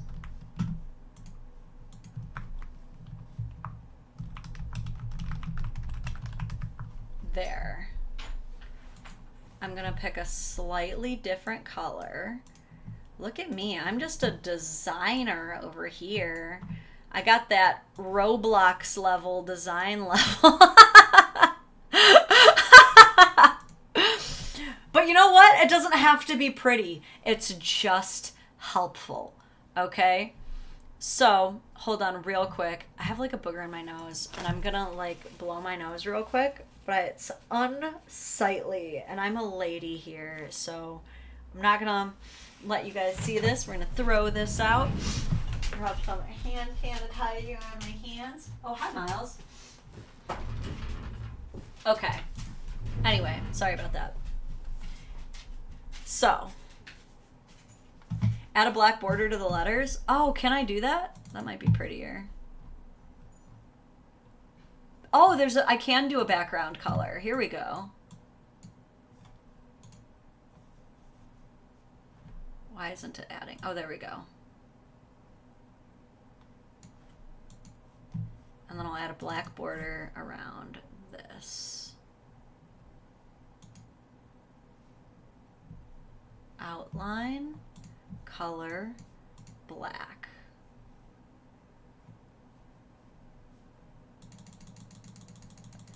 We're gonna want you to be a little chonkier there, text. Gorgeous. It's absolutely... Move. Okay, there we go. It literally could not be more perfect. It's just gorgeous. Okay. Mwah. This is what we're talking about. This gentleman wants to know, is my wife flirting with her coworker? These are the text messages that he provides. She's in the blue. I'm just too sensitive for all this. My fault. No, it's fine. I really didn't have any intentions on going anyway, only if someone went with me. Okay, seems to be that she's implying maybe he should go with her to this thing. I couldn't imagine some workplace event would take priority for anybody. I feel like I didn't really see you today. It kind of sucked. Better than you calling in today. The core was just too quiet today. At least you were sitting across from me and not Anthony. Did I catch you looking? So the answer for me is yes. Yes, your wife is definitely flirting with her coworker. But let's keep reading. Oh yeah, I don't have the what are we talking about right now screen, but that's okay. You don't need to see that. The context is here. That's true. I guess that job still was horrible. It felt like we were in there for days, honestly. Did you catch me looking at you? Angela's playing this way more cool than she is. She sounds thirsty. Maybe. Oh no, the ellipses. He's cooked. He's so cooked. So much for a movie recommendation tonight. Better have a good one for tomorrow. Okay. With as terrible as today was, I completely forgot. So are we just doing horror movies or can it be anything? Anything. I can't watch horror movies alone. I've said this. Okay. This is the implication here is this is some very soft power moves going on right now. And if you know, you know that she's using that soft power flirtation here. She's not saying I want to cuddle you and watch horror movies directly. But that's what she means when she's saying, I can't watch horror movies alone, but maybe, Angelo, if you wanted to join me. Why is his emoji a skater? How old are these people? Because in my grown age, I'm 32. If there's a 32-year-old skater, that is not who you have to ever worry about with me. Let me tell you. No offense to okay, I'm probably going to offend some people. Is it slanderous to make fun of a little bit people who are like much older and like heavily into skating and skating culture. Tony Hawk was still skating into his 50s. I think they just have a bad reputation. I think that's what it is. I think older skater guys get a bad rap. I'm not totally opposed to it, but like, I think if you're older and it's your entire personality, that's when I'm like, but maybe I don't know enough about skating. Maybe I'm just not cool. Shots fired at Beanie Man. Wait, Tim Pool? There's Tim Pool stuff going on in the chat right now? He loves Russia. Okay. Tim Pool's still skating. Well, there you go. That's why they don't have a great reputation, okay? That's who we think of. Okay. But Tony Hawk, different story though. It's Tony Hawk. You gotta be a certain person. There's gotta be something else besides the skating. But if you're a woman in your 30s and you're still going for skater guys, can we agree that's kind of cringy? Like, okay, there's nothing wrong with like skating in your free time as an older person. Anything to keep you active, keep you alive. You know what I'm saying? Like, and there is a difference between people who enjoy skating in their free time and like skater guys. You know what I'm saying? Now, there's also a difference between a woman in her 30s who might have a type and like a married woman in her 30s who still thinks being a skater guy is hot and worth cheating on your husband over. It's giving childish. That is more childish than being a skater guy. Being in your 30s and being a skater guy, way less childish than being in your 30s and still thinking that like skater guys are like the highest echelon of hotness.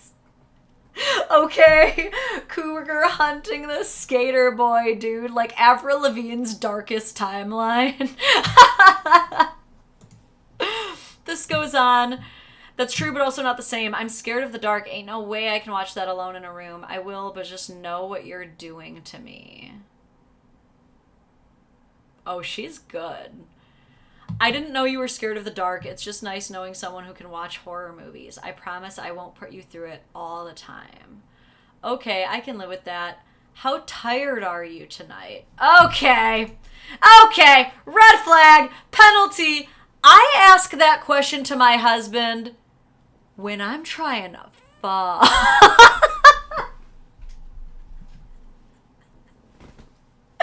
If I'm asking my husband, how tired are you tonight? It's because I'm trying to ride. It's because we trying to get the cowgirl going. You know what I'm saying? We trying to hawk Tua. Like, we are making moves. A woman... Listen, gentlemen, if a woman ever asks you, how tired are you tonight? Okay, it's either she's about to ask you for a favor... And you'll know, you should know, hopefully you know at this point, if this is a person who regularly is like, can you come help me get my car out of a ditch or something? Otherwise, she's trying to get some. She's trying to get it. Okay? That's... Ooh, I'm glad y'all know what's up. You see, you guys are not new to this. You are true to this. Y'all had that joystick manhandled 1 or 2 times after that question got asked. Whew, it's getting hot in here thinking about that tripod. Okay. How tired are you tonight? Not super tired. I took a shower earlier. Now I feel awake again. Nope. Penalty number 2. The buzzer's going off. Ain't no way you are going to be talking to my spouse about either of you being in the shower. Okay? Penalty again. Call me trad. Call me conservative on this if you want. There is no fucking reason that a member of whatever sex my spouse is attracted to, okay? Shout out to the gays in my chat. Whatever sex that you are attracted to, you don't need to be in my partner's text messages talking about who's showering. Okay? There is no need. I don't want to hear no mental gymnastics, nothing. Because there is no need for the play-by-play. I'll be ready in 15 minutes. Not, I have to shower and then I'll be ready. You're trying to put a vision in my man's head, you slimy stink. Okay? I see you, sir. Oh, I just have to shower. You're trying to make my wife think about your shalong. You are trying to get her to think about your Slim Jim. Okay? That is what you are trying to do, and I see you. I am calling you the fuck out. All right? Ain't nobody needs to be in your wife's messages talking about showering. Okay? No. Shower talk is off limits, yes. Does anybody want to argue with me on this? Give me a non-salacious reason that a member of the opposite sex needs to tell your wife that he's showering. Truly, lay it on me. I would love to hear it. I'm open. Give me a real, honest-to-God reason that another man needs to be telling your wife about him being in the shower. I'll wait. I'll wait all day. Ripping out the Gorilla Grip. Thank you. Thank you, Carl. No, there's no need for it. Okay? Yeah, you're trying to bathe your cat in the shower. Then that's a fair story, and I want to hear all about it. All right? Yeah, dude. I'll die on that hill. I don't care if y'all want to call me a trad con or whatever the hell for saying that. No. You don't need to be telling my spouse you're in the shower. And if literally, if a woman texted my husband and just mentioned something like, oh yeah, I was just in the shower a minute ago, now I'm doing this, I am immediately on guard. I'm immediately like, I want to meet her. Let me meet her. I want to talk to her. It wouldn't be a fun conversation for that woman. Okay? I've had women try to make some nasty work moves on my husband behind my back. I made them cry, and I don't feel bad about it at all. Okay? I got to watch their tears, and all it takes is confronting them and asking them, why are you being so weird with my husband? Did you forget that he's married and has a child? And they just start crying. Like, look, you decided to be a weirdo. I don't care that you're crying right now. You think I'm going to feel bad that you're crying? Then leave people's husbands alone, especially when you're married, bitch. Okay? Don't be weird with my husband and you won't be crying. All right? Damn. Oh, I was just wondering, because of the day you had and you were falling asleep in your car, didn't want to keep something. They're talking about movies, Treasure Planet, one of my faves. What are you doing at this hour? Ugh. Ooh, that's a good one. Just laying in bed, trying to de-stress. Yeah, and how's that going? The smirky emoji? Nefarious. We have officially hit the next level. William B says, oh gosh, I've seen this. It's so horrible. He ended up deleting the entire thread. He ended up scrubbing it. He was like, this is too embarrassing to keep going on. Okay. Dude, thank you, Mark. Crying avoids responsibility. She wants you to comfort her about being sad for getting caught. 100% what happened. That is 100% what happened, dude. And that was how I knew that she was trying to do some things that she was not supposed to be trying to do. Okay? That was how I knew. But the smirk, dude. Your wife is for the streets. Directly for the streets. 304 behavior that any assumption of positive intent goes all the way away when you see this. And he immediately calls it out. Pretty good. I feel really relaxed. I'm talking to you, which is always a plus. Why the smirk? The smirk? Why not? I don't know how you de-stress. Okay, y'all, I think we can agree. I've been calling a few things fairly accurate by now. She was fishing for a conversation about touching himself. That was 200% what just happened here. Laying in bed trying to de-stress. How's that going? She is a nice guy TM, dude. This is the female equivalent to the where my hug guys. Oh my god. Dirty. Nefarious. And then she tries to like, are you at least listening to music? Like, let me try to act like I'm not a chronically horny bastard. Too late, bitch. Too late. Sooner or later, the thirst always wins. Dracula from Blade Trinity. Wait. Hold on. Our Onion ESJ says we can look, talk, hear, but the moment they touch, it's cheating. Completely disagree. Emotional, it doesn't matter if you touch or not.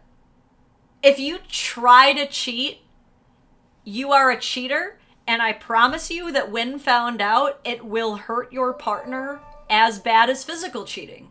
I promise you this. This is about to turn Lauren into a conservative. Welcome to the club, Lauren. We've got plenty of snacks. Look, it would take a lot. It would take a lot for me to go full tradcon, I have to say. I don't know what it would take. It would be, aligning myself entirely with any political side is just not in the cards for me. But yeah, trying to cheat in any way, emotional cheating, all as bad as physical, if not worse. Especially when like people are exchanging I love yous and shit, but they want to be like, but we never fucked. Like,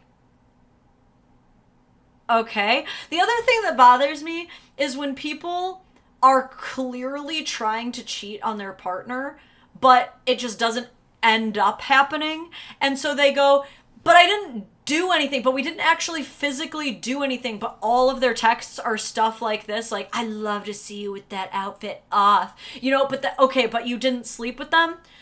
Great. Okay, let's say that you're playing soccer and you kick the ball directly at your own net. Like, you look your goalie in the eyes and you try to kick it past them, but you miss. Do you think your team will cheer for you?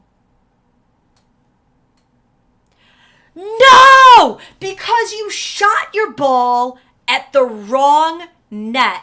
Why in the fuck do you think you deserve brownie points because you missed, bro? It's embarrassing when people try to talk their way out of, well, no, the only way I could have really cheated is if I did this, and that. Cheating is a wide umbrella, and it's pretty much, cheating is just doing anything that you would not be okay with your spouse seeing. Anything that you would go out of your way to try to hide from your spouse. That's cheating. That's why financial infidelity is a term. Because if you're spending money behind your spouse's back and trying to hide it from them, that's as bad as cheating in many cases. This is why money is a more common reason for divorce even than infidelity. There are tons of couples that my parents have worked with directly in their marriage counseling where husband cheats on wife a bunch, wife cheats on husband a bunch. They're working through it until one of them spends a bunch of money they shouldn't have. Then that's the final straw for a lot of people. It's so goofy to me that people try to like draw this fast, hard line at like, oh, well, it's only cheating if I literally physically ejaculated inside of them without a condom, but it's not cheating if I used a bro, you're doing too much. Oh God, how does this keep going? It's already cringe. You have to feel rest for the most of us. At least it's Friday. The week went by pretty quick. I think it's because of you. Is my wife flirting with me, guys? Guys, does my wife like her coworker, Angelo? I just really can't tell. You know, this is what I mean, though, when I say that, like, when it comes to situations, especially in cheating, the delusion gets us by the throat, dude. The denial just grabs us by the throat and just slams us down. Like, this is denial, just like takes us and like choke slams us down. We gobble up the denial as fast as we can. When we find out we're being cheated on, anything but the reality of that is what we will sooner accept. we will build up these insane excuses in our own mind to try to emotionally cushion ourselves. It's really sad to see, but it does happen time and time again. You're weak, right? I love that this guy, like, is also clueless. Both the husband and Angelo are like, does this bitch like me? They're both so clueless. You're right, this week did fly by. What makes you think that? It's definitely not the job. It's the outline of that schlong in them pants, Angelo. Oh, I'm so thirsty right now. Dude, she is the horniest bitch I've seen in a long time. I just look forward to talking to you. Yeah, no, it's platonic. Nothing to worry about here, folks. Perfectly platonic situation. This is just how I talk to all my homies. I be texting all the homies from the gym like, hey babe, just got out of the shower, so wet right now. What are you up to? You know, friendly banter like that. I just be texting the homies like completely sprawled out naked right now. What are you up to? You know how we just text like that? We just have a goofy, silly time. I love Lifted by the Wind. It wasn't kissing. I didn't use any tongue. And then he says, are you so saying you don't love every moment spent in the core? Feel the same way. I took a nap, hella tired now. Girthy, someone needs to get this a fire hose. She's so thirsty. We gotta just start blasting. Like, not even the no bottle can put this out. Like, we could pour the whole thing on her and she'd still be salivating, dude. That's an emotional hit. Reading all that, oh my god. And it's so sad that we're not going to get an update on this. Kind of starting to feel bad for Angelo. Does this guy even know he's one text away from eating a knuckle sandwich? Segula, are you serious right now or are you trolling? You get one opportunity to not be weird. Can someone tell me, has Segula been weird in the chat? Should I insta-block? I have to warn you, I'm pretty unforgiving with the feet requests. I know I shouldn't be. I already have my husband's full approval to sell the feet pics. I just don't want that in my life. You know what I mean? But there are some folks, they're like, first, yeah, I banned them. Sorry, Segula. You only get one chance to freak me out with the feet weirdness. No offense to people who like feet pics. Just like, be normal and ask in my DMs. You know what I mean? Like, the worst that will happen is I'll ghost you, you know? The best it'll happen is $200 for an entry pinky toe. $200 per toe, but I'll do $1,500 for a full foot. How about that? Okay? 200 per toe, Segula. Hit me up on Instagram. That's crazy to me. I've heard of guys being like a little oblivious when it comes to dropping hints, but like, it's an absolute tragedy when your wife would probably pay money to sleep with this guy and you can't tell. Couldn't be me. Couldn't be me, I'll tell you that. Oh my god, Mark says he has been defeated. I'm gonna give that one a moment. It deserves it. That was good. That was good. I liked that. I'm desperately gonna see if this guy has any... No, he deleted his whole account. God damn. These comments are funny, though. This person said, how do you de-stress, fellow coworker? Objection, leading the witness. She could not flirt harder if she tried. She's practically throwing herself at him. Yeah. That had to have been a rough day for this guy. Like, I think he knew, but after 28,000 upvotes and 15,000 comments, imaginably none of whom are taking the wife's side. Ooh.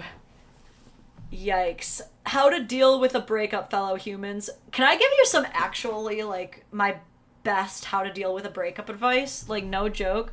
Take a solo trip. Doesn't have to be expensive, okay? You can truly, like, take a decent train ride and, like, do some decent traveling and eat some decent food for, like, under 200 and feel good about it. But go travel alone. And I promise you, it will do so much healing for you. When you get back, stay in the gym. Keep it regular. Eat well. Not, like, just buying expensive food, but, like, actually listen to your body and try to eat nutritiously. I know that might sound gay or whatever, but this is science. I'm giving you science-based advice that will help you get over a breakup. Travel solo, go to the gym, stay in the gym, eat well. Take walks. Truly. And time. All of those things, plus time, dude, you will be cured. I promise you. I promise you. Yeah. So helpful. I effing hate road trips that would just make me more depressed. Really? You just hate traveling? Like, I get being stuck in a car or something, but like by the time you're there, you're not having fun? I'm the one who broke up with all my ex-girlfriends. My fiance is the only one who broke up with me. Did she break you? Did she make you Black Dragoon pilled? Sorry, that was mean. Fellas, is it gay to eat good food? I was saying gay facetiously. There's so many people that, like, any marginal semblance of, like, mildly holistic advice, they're like, gay! Faking gay! The best revenge you can have on someone who's hurt you is to show them how much better off you are without them. Truly. Or carve your name into their leather slits. Oh god. Louisville Slugger to both headlights, that kind of thing. Dylan gets it. Dylan's for the girls. Okay. Our next subject. I got some good ones here. Oh man, it's already 1. We have been cooking today. Is this one still up?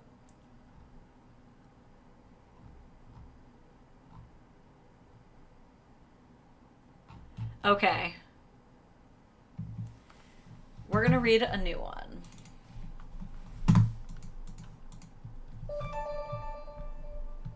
Am I overreacting? Girlfriend went out to lunch with male coworker. Shrinky dink this down a little bit. I'm sorry I missed your dono. William BW says, I have aphantasia. I love Fantasia. Amazing. When Mickey grabs the broom, is that what you're referring to? And I tell both genders that I have to shower. Notably, I also don't know if my showers will be 5 minutes or 45 minutes. Do you have a partner? Are you wifed up? I appreciate the equality there. In that case, it does depend on the context. Again, I'm not like a purist about these things. I'm sure there is like a fair reason for why you would mention having a shower that's not salacious or sexual. But I'm warning you, if you're dating someone and they see that, they're going to be like, why did you mention to them that you're in the shower? Now they're going to visualize you naked. That's weird. You know what I mean? Just be careful with that kind of stuff. Okay. The story is, am I overreacting? Girlfriend went out to lunch with a male coworker.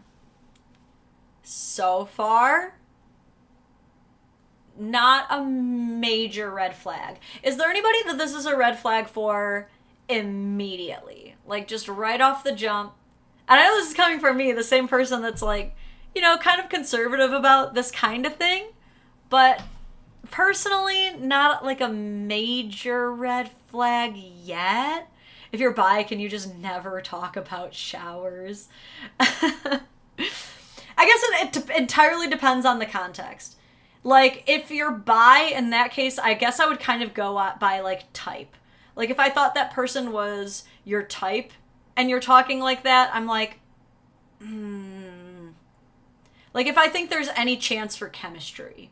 You know what I mean?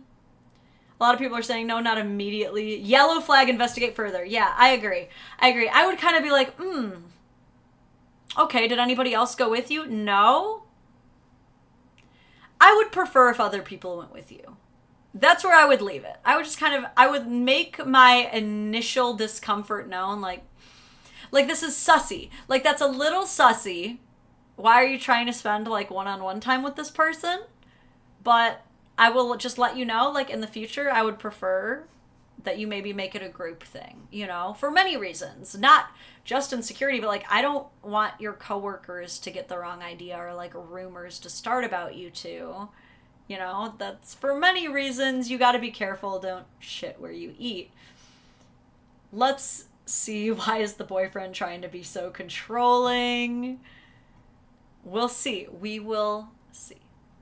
He says, so my girlfriend texted me that she was going out to lunch with a group of friends to celebrate 2 interns finishing their internship this Friday. I said, cool, have fun. They work in downtown Denver, where there are hundreds of restaurants and bars to walk to from work. But they decided to go to a restaurant like 40 minutes away from work, so they drive to that restaurant. That's weird. That's weird to me. 40 minutes away? This place better have, like, a really cool theme. Like, I get that there are some towns where it's kind of, like, small, and if you want to go to, like, a Dave and Buster's, you might have to drive some ways for, like, a big kind of group like that. It's kind of weirder as a group, though, because if everyone's not driving together, that's a lot of mileage to put on a lot of cars. But it's a group, so okay.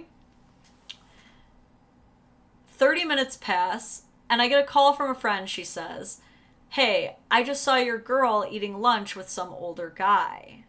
I replied back and told her, oh yeah, she's out with some coworkers. Then my friend says, no, it's just her and some guy.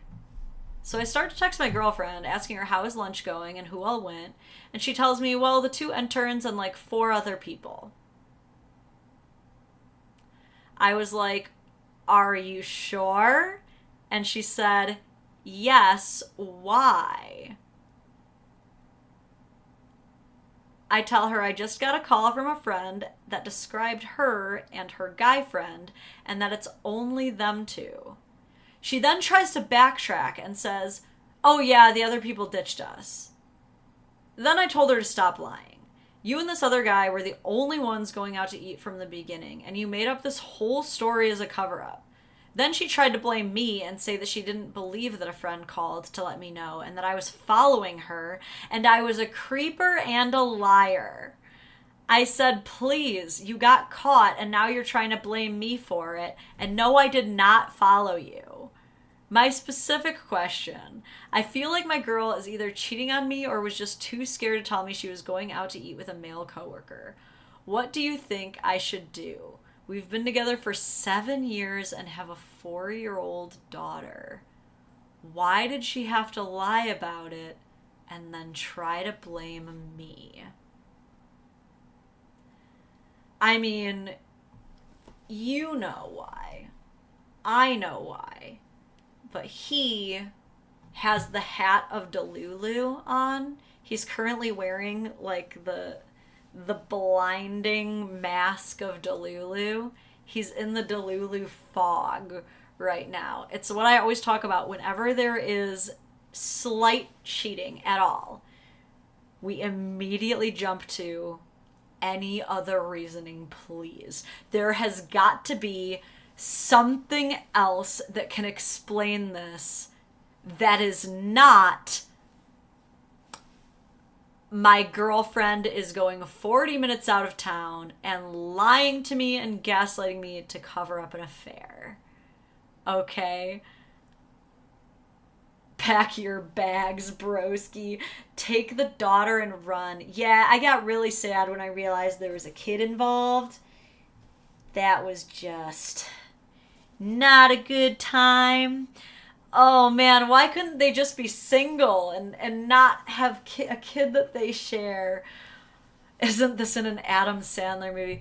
What's really funny to me is that she drove 40 minutes away to not get caught and still got caught. That's what's so funny to me. He needs to take her to couples therapy. I don't know though, because I don't know if she's going to be receptive to that. Because it's one thing to do all this and then get caught in a lie, but she's the kind of person to also deflect and blame. So things are only going to get worse from here. There is an update, which I didn't even realize there was an update until I came back to the story. So this is all going to be new to me. It's a huge wall of text, so bear with me as we read it. But what I'm going to assume happens in this wall of text is that she just gets worse. And she starts to nitpick and parse hairs every little decision that he makes and every little thing that he says in order to kind of reallocate the blame onto him. Because she, right now, she's cooked. Okay? She straight up got completely busted, got caught lying. And at the end of the day, you don't have to ask, why would this person lie to me? You already know. They lied because they're covering up something very ugly and gross. Okay? If there was nothing suspicious about her relationship with her male coworker, we wouldn't need to lie and we wouldn't need to go so far out of town. Is the kid even his?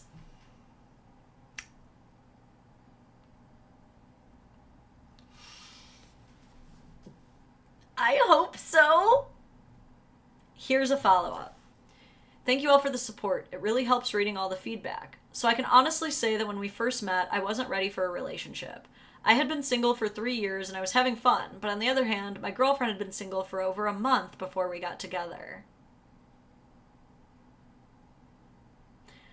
Not the reddest flag. But yeah, I definitely think it's definitely a green flag when it's been, they're not jumping between relationships. A month seems like a fine time to start putting feelers out there to meet other people. You don't have, there doesn't have to be this, ages-long grace period after a breakup where you, respect their feelings and you stay celibate for their sake. You're allowed to move on, But if it's been, if she's just, bouncing from one relationship to the next, that's where it becomes a bit of a red flag for me. Because a lot of people would consider it a red flag that you've been single for 3 years, you know what I mean? Some people consider that a red flag. It depends on how you look at it. In her own words, she fell in love with me the first time she saw me. Yeah, that's a red flag. That's, we call that a little bit of love bombing. Maybe she's projecting something onto you. In a lot of cases, that's my next hit, is what they're presenting onto you. That's the one that I'm going to make do what I want him to do, That's also yikes. The first years were very good. Even though I didn't want to be in a relationship, I still respected my girlfriend and treated her with respect. Okay, red flag for you too now, buddy. I'm gonna be handing out 2 red flags for you, ma'am. 1 red flag for you. Because what do you mean I didn't want to be in a relationship, but I still respected her? What would be respectful is not dating someone you don't want to date. Can we agree on that? Can we agree you don't fully respect your partner if you don't even want to be with them but are just kind of doing it to pass the time? That's also a red flag. There were a few times that I wanted to end the relationship because my girlfriend was very insecure and jealous. I couldn't talk to any girls at work or anywhere because she would think that I was trying to cheat. Guilty dog barks the loudest. I couldn't even eat lunch with one of my friends from work because some of his friends, which were girls, would stop by and talk to us. And once again, my girlfriend would get jealous and think I was cheating. I do have to admit that my girlfriend was the glue to our relationship because anytime I wanted to break up, she was stubborn and would not give up on us. She would do all kinds of nice things for me. She even bought a boxer puppy, which she found out was my favorite breed. Later on, I found out that she bought the puppy so that we could stay together. Gee, I wonder where the kid came from. I wonder how she ended up getting pregnant. The puppy didn't work, huh? God, this is every red flag you can think of. Etheria, thank you again. If 3 years a red flag, I must be the largest flag. Yeah, look, I didn't say it was a red flag. I'm just saying. everything is a red flag to somebody, you know? It's so funny. A lot of these women are similar to these employers where they're literally like, well, if you want to be with me, you have to have like 15 years of experience of dating women. And you're like, I'm 20. You know what I mean? It's literally getting to that. Okay. I never thought that my girlfriend would cheat on me or even think of doing something like that. She was so in love with me that I didn't even have to try. All 7 years together, I thought we were good until 2024. She had just gotten promoted and was making more money than I was. Things started to change. Uh-oh. I will say, didn't they find some report that, like, marriages are more likely to end when the woman makes more than the man? They're more likely to break up. Uh-oh. She started drinking, which she had never had a drink with me. She started smoking weed every single day. It didn't bother me since I too would do it once in a while, but then she would go out with one of her girlfriends and smoke weed. Are we sure that was one of the girlfriends these days, though? They would go out every Friday from 8 p.m. to midnight, smoking weed at the park. I felt like she was acting better than I was, that she didn't really need me at all. She started going out with her friends, even though the first 6 years she would not go out a single time with her friends at all, because she'd rather stay home and chill. I also stayed home because I felt bad that she wouldn't go out with her friends, and so I didn't think it was fair for me to do so. 2024, the beginning of January, is when she told me that she wasn't happy in the relationship, but that she wanted to work things out. She wanted me to help out more with our baby, stop watching sports or TV, and spend more time with her and the baby. I thought I was doing enough, but I guess I was wrong. I cut the cable, I started hanging out with them more, and taking our daughter to the park. I cleaned the house while she cooked. I even did our daughter's laundry. While I was doing all these new things and trying to make our relationship better. Okay. Sir, why is cleaning and doing your daughter's laundry a new thing for you? There is no justification for lying about where you're going, lying about who you're with, and cheating. There is absolutely none. But this man is tattling on himself. He went into this with me completely on his side and being like, there's no reason for her to do this. But then now he's like, honestly, I've never been invested in this relationship. I definitely do not like her anywhere near as much as she likes me. And I have to be asked to participate as a father. Like, goddamn, dude. You're not making yourself sound good right now. And that's a fair reason to push your partner away from you. Having this mentality of like, I'll just kind of see where it goes. Like, oh, did my sperm end up inside of you and I impregnated you? Guess we'll just see where this goes. Like, there comes a point where you can't just have a laissez-faire attitude about everything. You have to start making a plan for your life. This guy seems to have no direction. I even agree with what SVR is saying. He's settling into his beta role now that she's the provider. Yeah, and this happens with a lot of people where they just get comfortable and they're like, all right, I guess that's it. I don't need to put in any more effort. He even said it himself. He's like, I don't even have to try. She's just so in love with me. I like literally don't even have to do anything. Do you understand that that's embarrassing to say out loud? You think that that's a flex. You truly think you're flexing right now by saying like, yeah, my girlfriend, she'll just do whatever and like, I don't even have to do anything. I can hear the time limit on your relationship, sir. If you ever find yourself in a position of saying like, I don't even have to try, she just deals with it and I don't even care. There is an hourglass and the sands of time are falling through rapidly, my friend. Okay? Let's keep it moving. While I was doing all these new things and trying to make our relationship better, I found out that she was texting a coworker every single day from Monday through Friday, from 7:30 a.m. when she would start work to 3:30 p.m. when she would get off work. This started in the middle of January until April 12th, 2024. Oh, he's got that timeline down. So you're telling me you have all this time to read all of your wife's text messages along the span of 4 months, but doing laundry is new to you? Side eye. I understand that when you think that you're being cheated on, getting to the bottom of that is probably a little bit more urgent than sorting socks, but goddamn, sir, you clearly know how to invest the time when you're desperate. Learn how to allocate your time just in day-to-day life to make people's lives easier, sir. Ugh. Let's keep it going. All right, I lost where I was. Like I said, this is a wall of text. He did not help me at all. That's right, April 12th. The only reason I found out about it in March of 2024 was because we had an argument on March 23rd. Dude, autistic levels of timekeeping on this. And yet doesn't understand that he shouldn't be dating people that he doesn't like. Before the big argument on March 20th, I was helping her with a work project that she had to do a presentation on. I helped her a few times, and on the 20th of March, she asked me to help her late at night, and I was like, no, I'm tired and going to bed. Besides, we have practiced so many times, I believe you're ready for it. I saw her get upset and annoyed, so I decided to help her out, but she was still mad at me.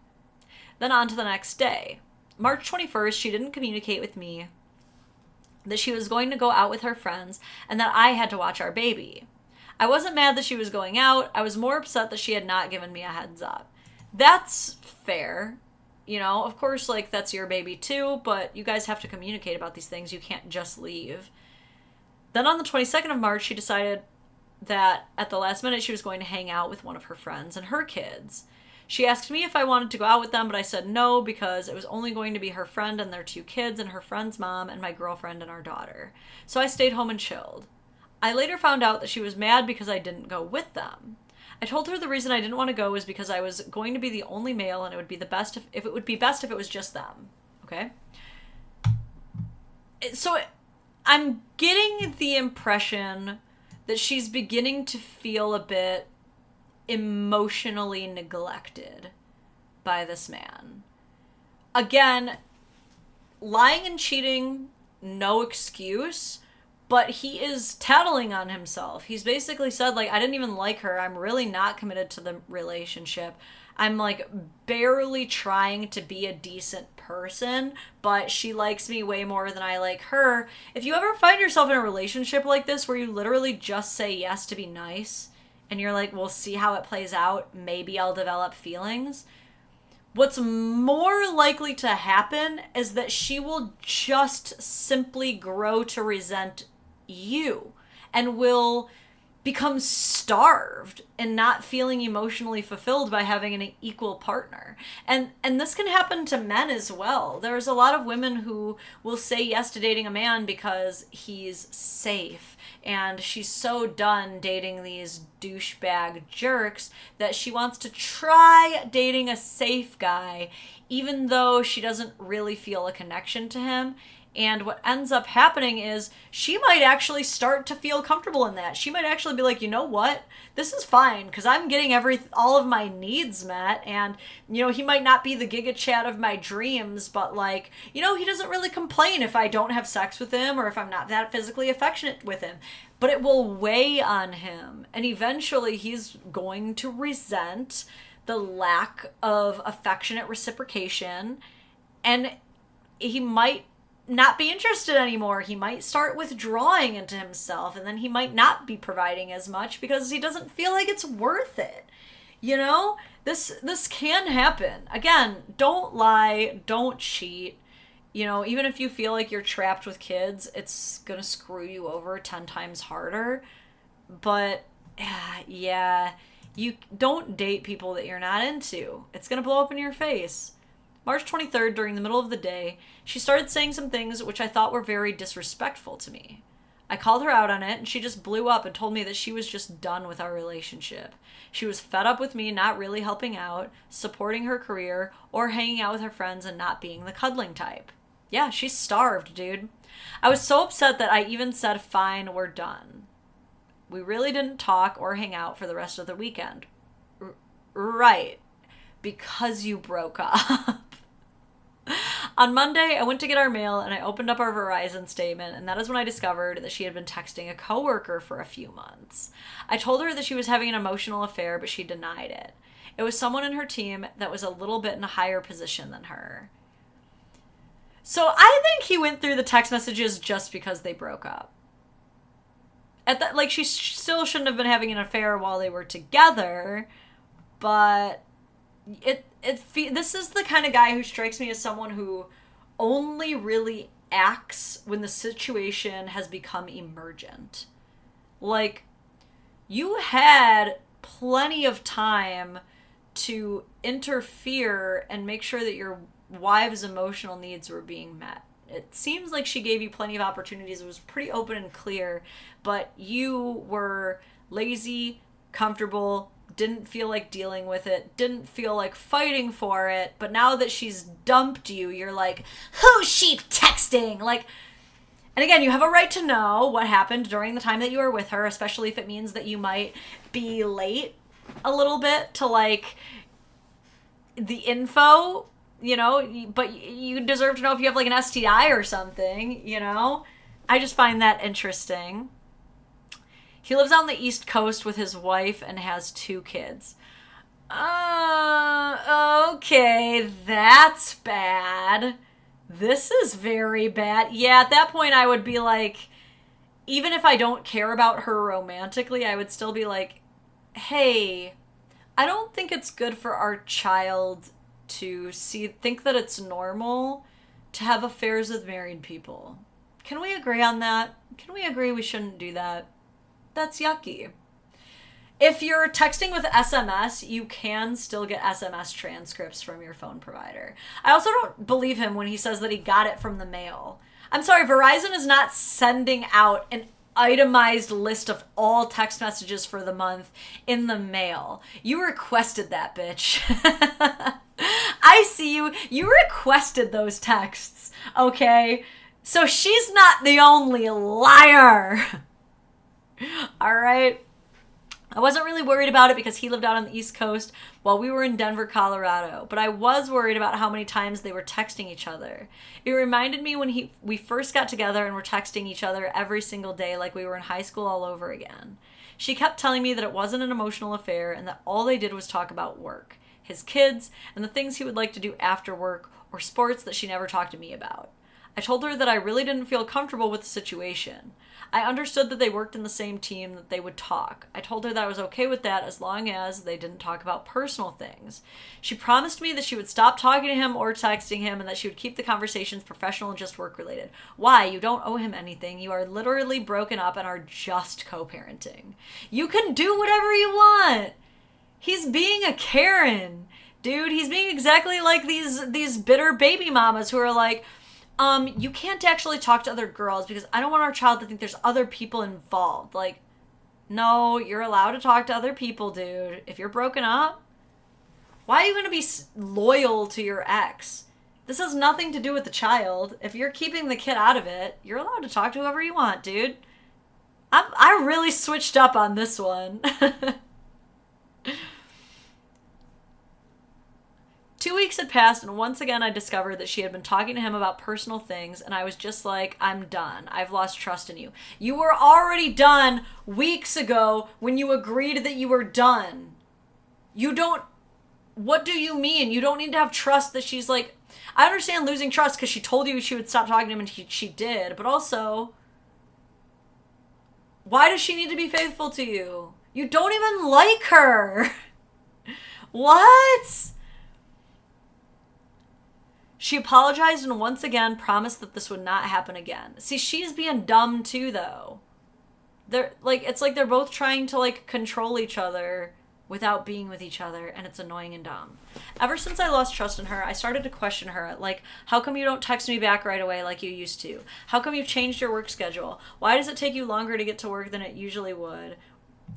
She got fed up very quickly with me asking her these types of questions, so I promised I would stop, and I did, but I still did not trust her 100%. Ew. This is controlling.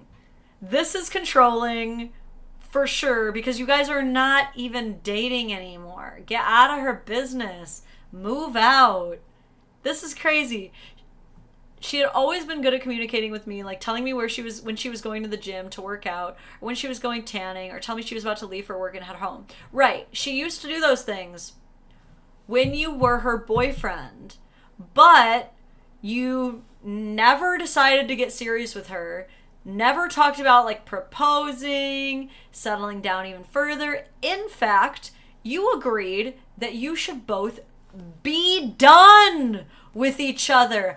Be done means you don't know where each other is at the exact moment. You don't get back to each other right away. That's what be done means. You are trying to have all the benefits of a girlfriend and all of the benefits of being single. You are trying to literally have your cake and smash that thing too. Okay? That's crazy. All that stopped and there was no communication. It was hard for me at first, but I adjusted to the new changes. I stopped worrying about things and just went back to my old self where I really didn't care what would happen in our relationship. I had faith in God. If this relationship was going to work, then it will. And if not, then God has other plans for me. Yeah, that'll save your relationship. Just don't actually make a plan. Don't even try to get back together with her. Just sit back and wait for an omnipotent being to solve all your problems for you. Are you even a man of God? Because it doesn't sound like you know how this works. Okay? I'm not even the most religious person, but I did go to Catholic school for 12 years and was forced to read the Bible front to back over and over again. Plenty of church, plenty of Bible study. I'll tell you this right now. God doesn't just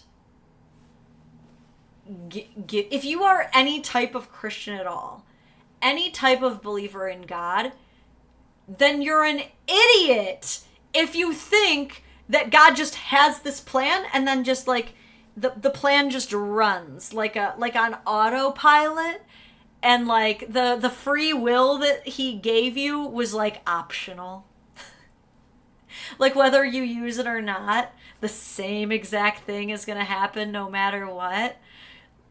That's not the way it works. Like,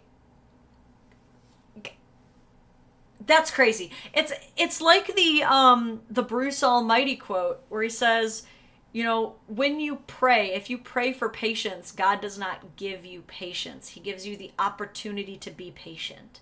That is, if that's what's out there, that is always how I have believed it to work.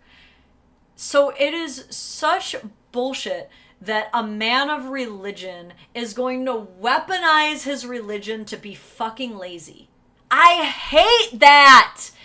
I hate it. It's the same as like when people use their disability as like a get out of jail free card for everything. You know what I mean? Like, you can't just use God to get out of putting in the work into a relationship. You can't just be like, I mean, yeah, I wasn't really actually helping out with any chores unless she asked me to, and then even then I would begrudgingly do it, and I would never volunteer to help with the baby. I would only do it when she told me to, and, you know, I never really put forth any effort into making sure that she knew that she was appreciated and valued and the only woman I want in my life, and in fact, I never actually tried to let her know that this relationship was going anywhere, but that just must be what God wanted for me.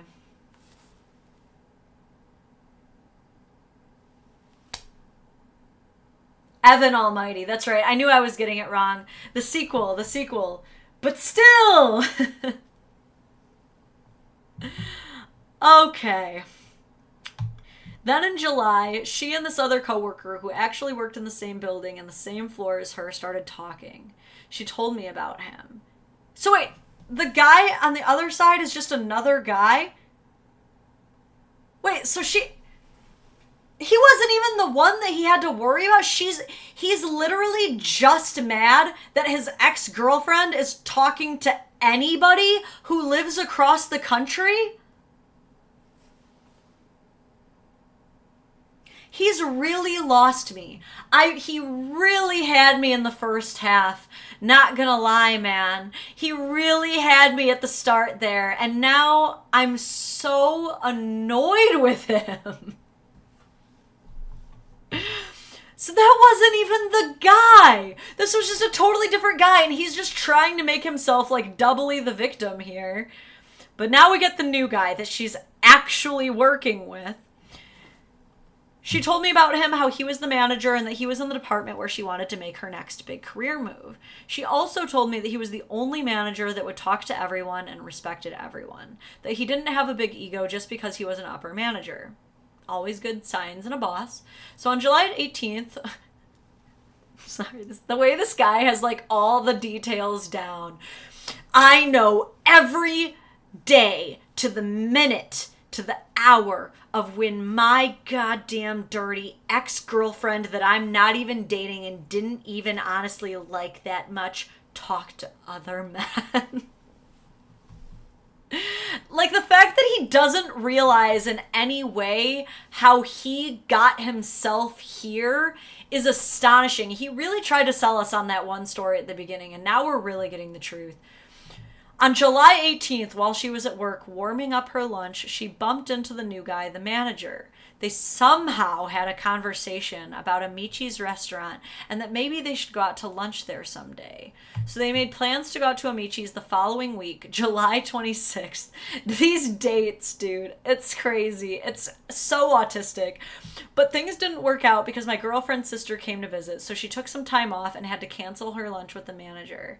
Then, the following week, after she was back in the office, she and the manager set up a new date, and it would be August 6th. None of these are dates that you guys were still dating. During none of this time have you gotten back together, okay? Like, I'll go back and look. I'll go back and look. Let me see. Yeah, they broke up in March, I think. Let me see. Wait, was it April? Yeah, they were broken up in April. It's now fucking August. What do you mean your girlfriend went out to eat? No, she didn't. Your ex-girlfriend is moving on to other men because you never loved her and you've been broken up for fucking half the year, bro. I'm sorry, what? Oh my god, I don't even care that she lied to you. She didn't owe you the truth. She knows that you're crazy. She knows that you're going through every text message. And it's a very precarious situation getting out of cohabitating with your toxic, controlling, not even dating her ass. I'm so opposed to this guy. He had me in the first half. He has now made an enemy of me. Dylan says, seems he has a hobby, he just needs a normal one. Dude, even hobby horsing would be healthier than this. I would respect hobby horsing more.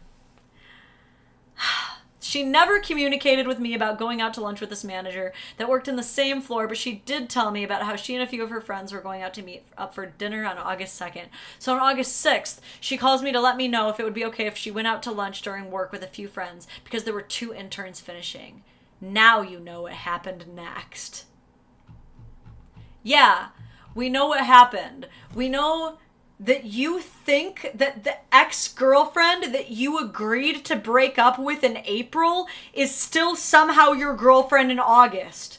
That's what we know. We know that you, sir, are very bad at math and remembering that you have been broken up with for months.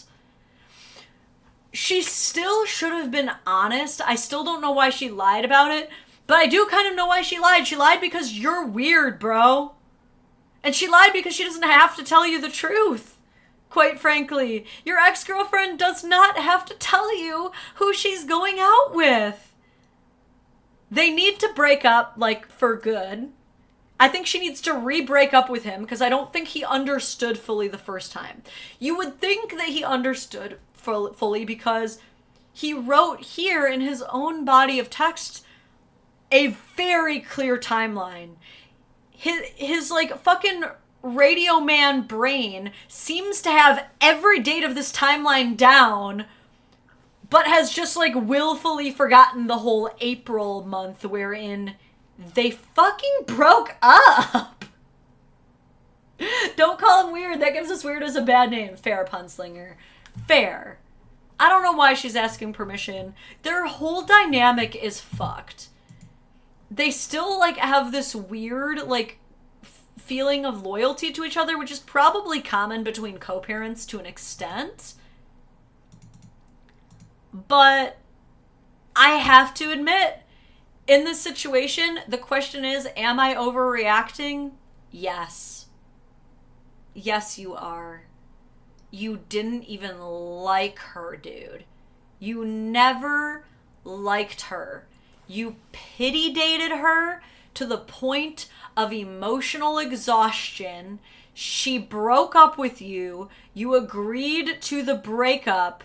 And now you are seething and coping. Yes, you are overreacting. Let her move on. Let her date her old ass coworker in peace. Okay? I don't know if they're sleeping together. Doesn't matter. Don't matter. She's allowed to sleep with whoever she wants. Anyone else feel like it might have been written by AI? I don't know if AI would do this, though. I don't know. Let's see if AI includes specific dates. If I say, make up some rage bait about me and my girlfriend that will make everyone angry on Reddit, and I can karma farm. Let's see what ChatGPT says to this.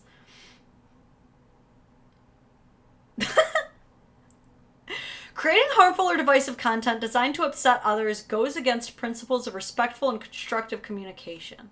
While it might seem tempting to stir up controversy for attention or karma, it's usually better to foster positive, meaningful interactions. I can fix her. Let me work around this. Make up a very aggravating story about a girl who kind of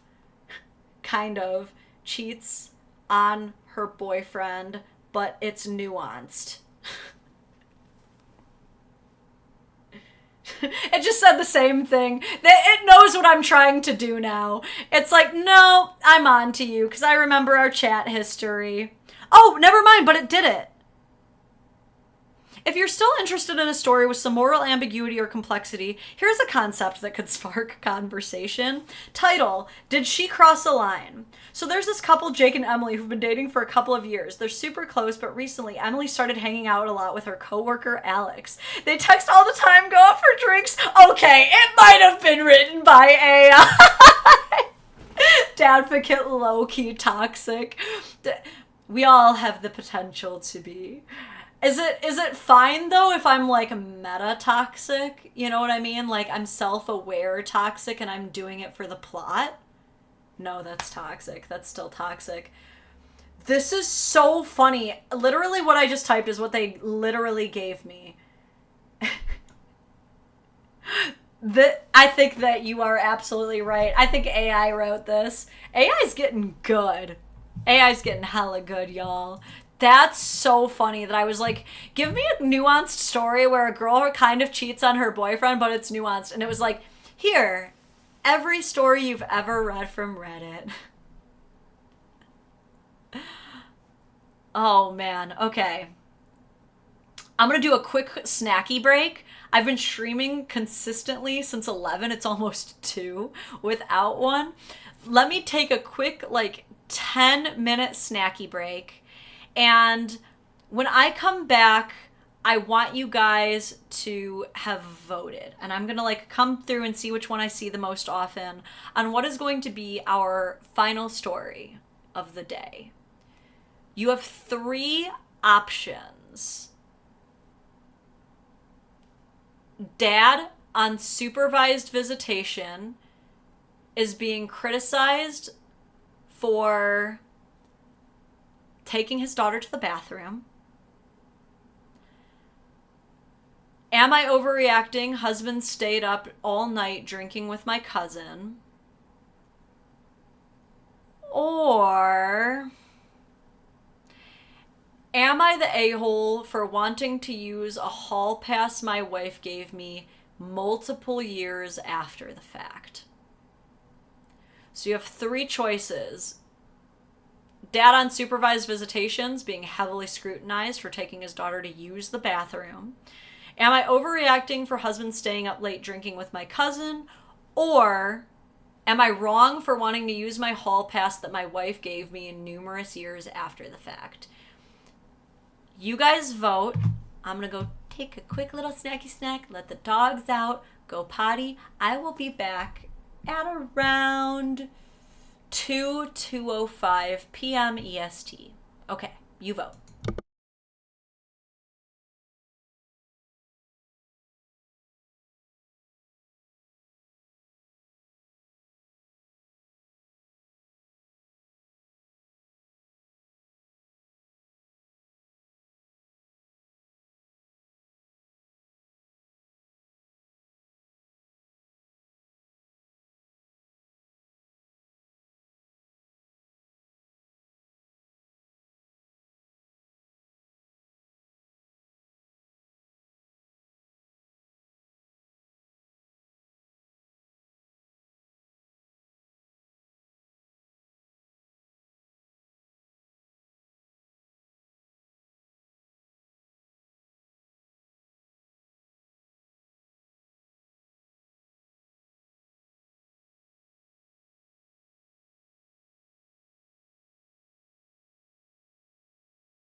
a human again. Alright, let's see what we voted. What did they vote on, Miles? We will find out. I feel like I gotta scroll up a little bit. The third one, I thought she covered the third one. The,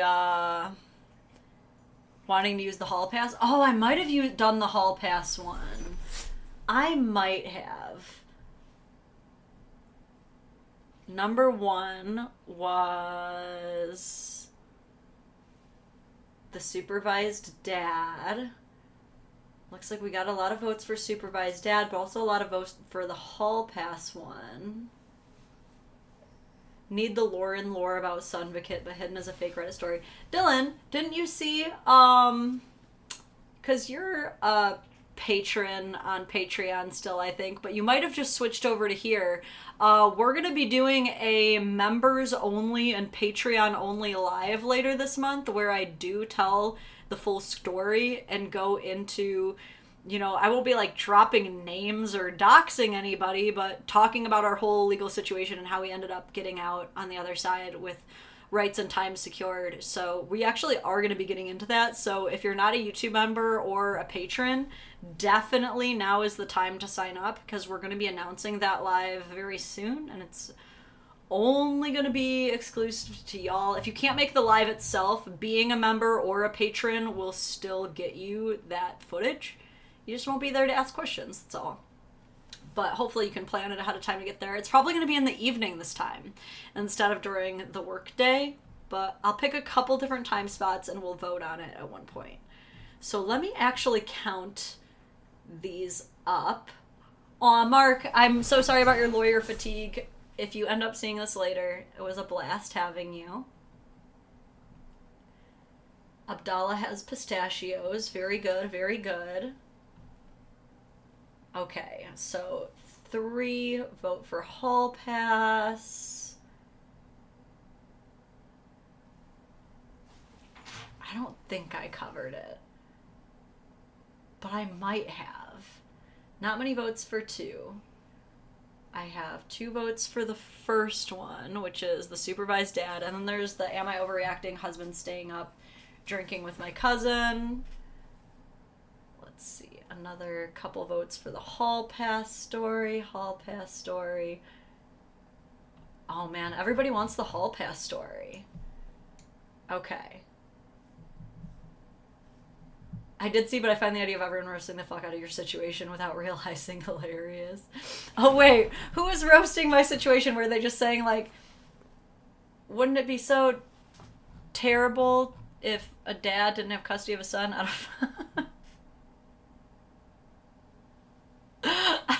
I guess I missed it. Or you're just thinking the idea of it is... I'm missing context. I'm so sorry. I think I lost it. If you were here, you could explain it to me, but you can only text explain yourself so much. Okay. We're gonna go ahead and move on to our final story of the day. I don't think I covered this one. Let me click it.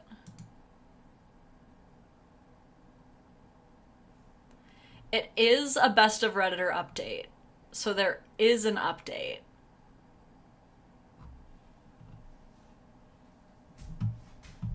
We're gonna read it. I feel like once I start reading it...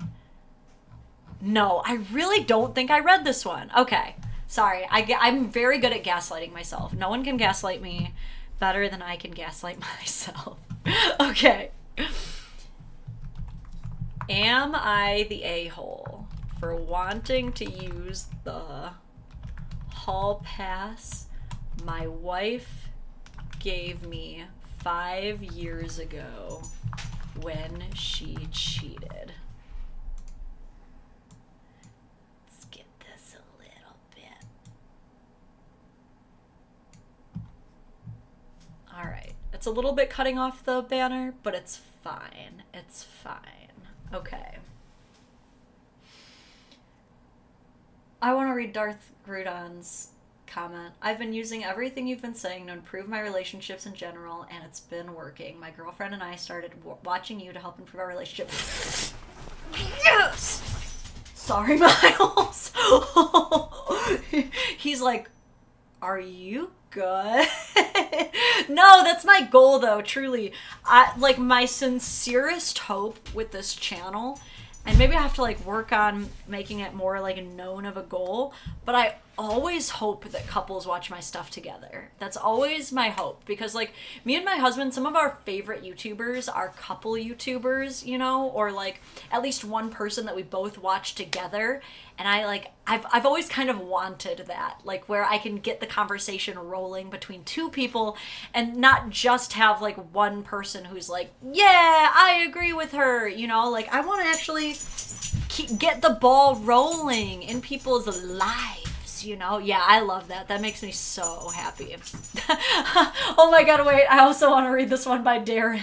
5 years ago, yeah, you're out of the statute of limitations. That's hilarious, dude. What is the statute of limitations on a hall pass? Answer in the chat down below as we begin reading. And again, this one does have an update, so we'll get to read that. Juicy juice. My wife, a 35-year-old female, and I, a 35-year-old male, have been married for 10 years. We have 2 children, a 9-year-old girl and a 7-year-old boy. 5 years ago, I found out that my wife had an affair. I felt crushed and numb because I loved my wife a lot. Her affair partner told me about it when my wife called it off. The affair lasted 1 month, and my wife had called it off because she felt really guilty about it. When I confronted my wife about it, she was very remorseful and didn't deny anything. She said she'd do anything, follow any reconciliation steps I asked, and just begged to not break up our family. I asked her why she cheated, and she gave no excuses, and just said that it was for the thrill. I mean, okay, here's my thing. I'm not of the mindset that once a cheater, always a cheater, but the number that I like to throw out there, my guess is that probably only around 7% of relationships where the cheating occurs becomes found out. No idea what to say about the relationships where no one ever finds out. Who's to say? But when someone finds out, probably only 7% of them will last after that. And the ones that do last are doing the work. The cheater takes full accountability. They do not try to deflect or gaslight or trick the other person into thinking it didn't happen. They offer an open phone policy. They offer locations on. They're really willing to do anything. The remorse is clear. They're open even to things like couples counseling. I think it's possible for a relationship to survive infidelity 7% of the time. Okay? And I also think that her excuse of it was just for the thrill is as good enough of an excuse as you're really going to get. To be honest, that's why most people cheat. It's generally has nothing to do with you. There are some people who cheat because they truly feel so sexually unfulfilled or so emotionally unfulfilled. It's true. But most of the time, it's just a combination of opportunity and thinking they won't get caught. That's, at the end of the day, that's all it comes down to. People really, they rack their brains, they scratch their heads, they have these like red strings connected to different things on a cork board, trying to figure out why people cheat. And it's pretty much just opportunity and thinking they won't be caught. It's not that much more simple or complicated. And whether or not you have a cheater for life or someone who has truly made a fucked up mistake that they wish that they could undo is the behavior after the fact, right?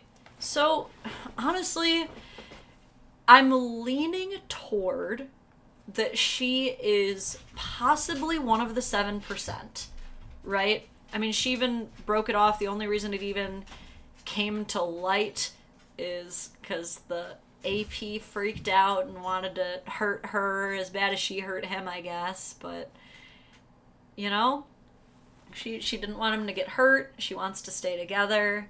They might be part of the 7%. He goes on to say, My first reaction was to divorce, but after sitting on it for a week, I decided to just stick it out for our family, and because I still loved her. My wife was very thankful, and she even told me I had a hall pass I could use whenever I wanted. I mean, that's not smart. That's not a good idea. Like, I guess I can kind of understand where she's coming from. She's thinking, like, as a gesture of good faith, that I mean what I say, that I'm willing to do anything. It's only fair that you should have this opportunity to do the same thing. It's just it's a stupid situation to put yourself in, because two wrongs do not make a right, and two cheating occasions do not just balance each other out. If he cheats on you to get back at you for cheating on him, no one's gonna feel good. No one is going to feel better.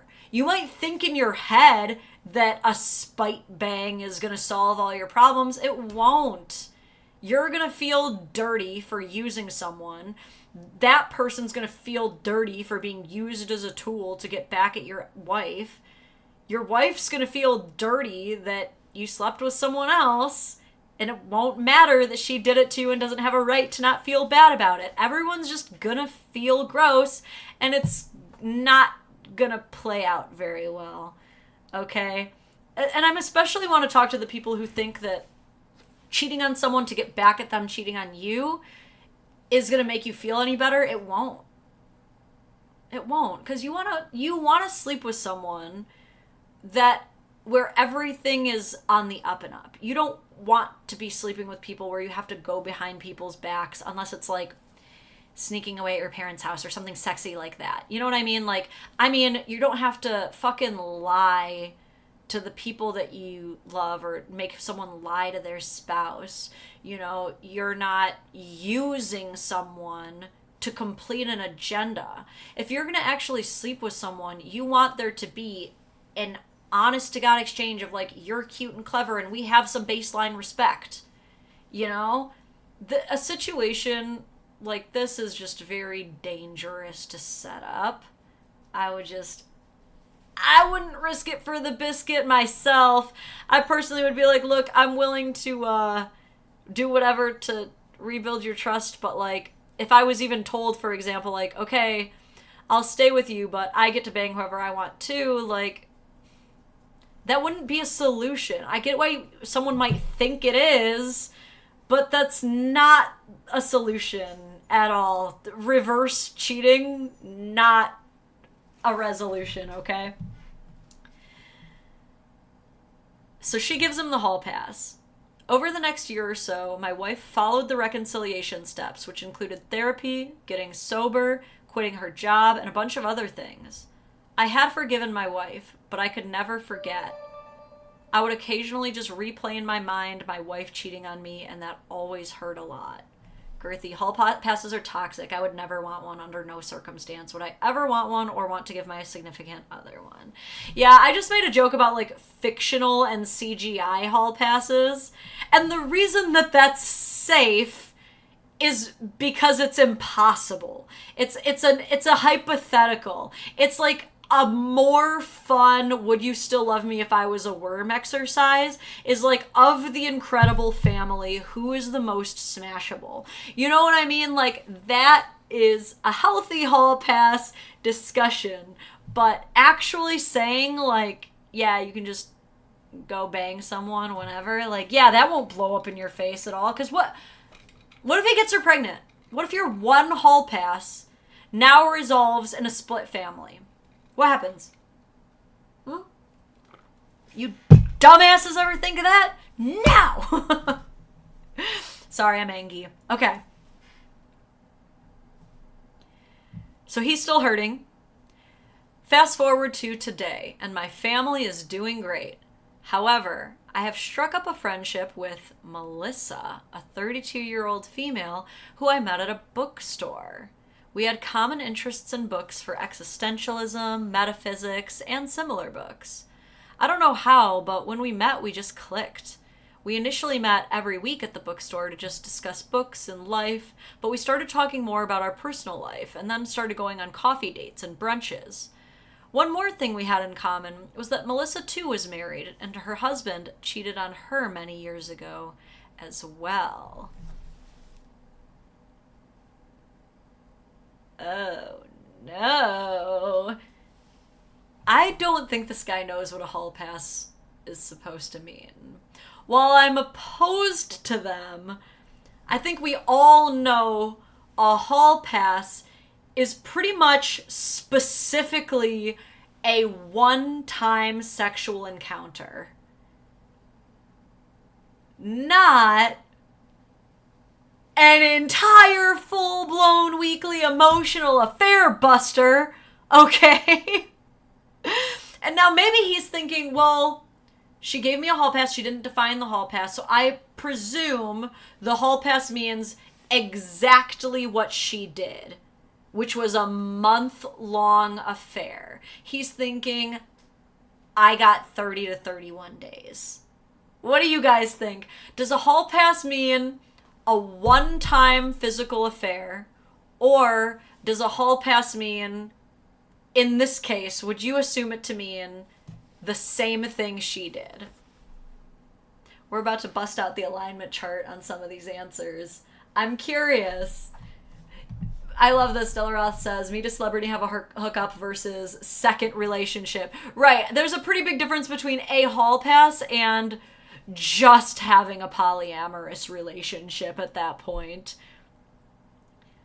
Oh my God. He goes on to say, it's been almost a year since I met her.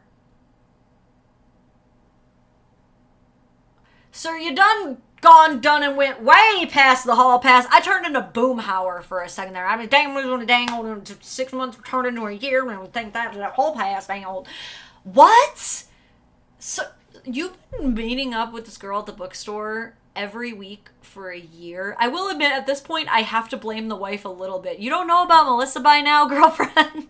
It's been 4 damn seasons, and you're not even a little bit suspicious. Maybe she's thinking in her head, like, dude, he was so hurt when I did this to him. He would never do this. Wow, that southern twang jumped out there. I dissociated. I, like, went into an alternate ego just to cope with this.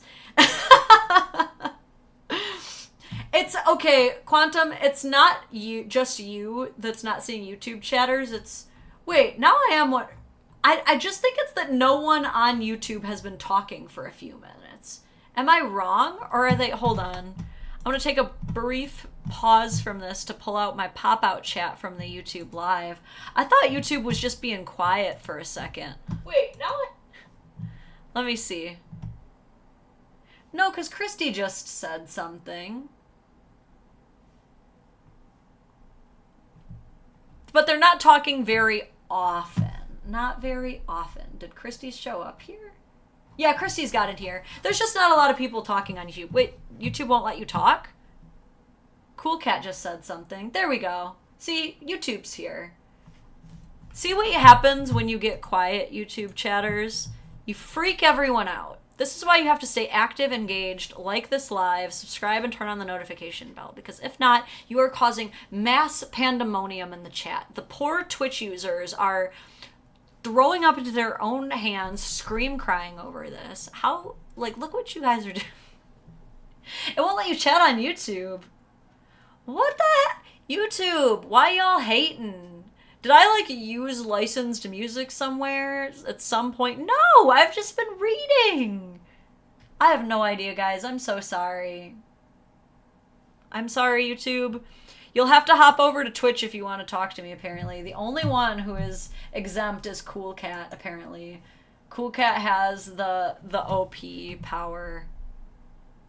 Alright, it's probably a YouTube issue. I don't think it's me. Okay, Darkheart's here. Cool Cat, but I'm knitting. Aw. Okay, it's fine. Alright, it looks like YouTube is slowly coming back. Okay. We were just having a moment. I think even YouTube shut down by that. They were like, wait a minute. This dude's doing what? That's too stupid for us to process. Okay, thank you for coming back with the engagement. You still have to like the live, though. Push the button. He says, it's been almost a year since I met her, and Melissa has made it upfront that she has very strong feelings for me, and that she's never had these feelings for anyone else ever in her life. Penalty! Penalty! Red card! That's a foul. Nope. Nope, can't be having that in a healthy marriage. Hell no. There's a hall pass, and then there's whatever the fuck you and Melissa are doing. That is, sir, you're fucking wrong for this. Okay? Your wife felt bad after a month. You've been meeting up with this woman and confessing your undying love to each other for a year, and you don't feel bad. You're the sociopath. Dude, she might be a cheater, but she at least has a heart. This dude's both a cheater and doesn't give a fuck. Dude hall passed his way to a new wife.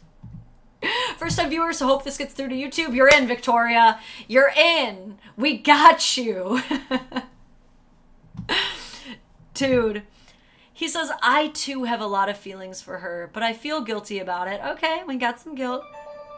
Oh, Will, thank you. Just to say hello and show my appreciation. Thank you, Will. Excellent PFP, by the way. Great profile pic. All right. He feels guilty about this, so I haven't told her about them yet. I haven't crossed any physical boundaries, and I don't intend to. We only hug and hold hands.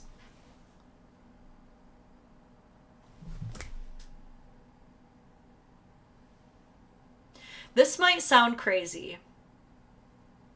A lot of you might disagree with me, but holding hands is almost worse than fucking. Is anyone else with me on that? You guys are holding each other's hands, deeply connecting. Like, she is telling you that she has never felt this way about anybody. I would rather you raw dog. I would rather it just be a blowy. You hold hands. You're in love. You love each other.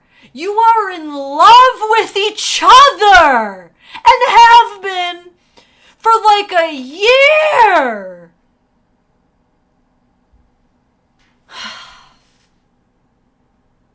I hate the whole, well, we did everything but have sex, so it's like we basically didn't even do anything argument. You held hands. You might as well be just playing with her hair until she falls asleep, motherfucker. You dirty dog. The speaker's peaking. Where's Levi? No one's here to tell me to calm down.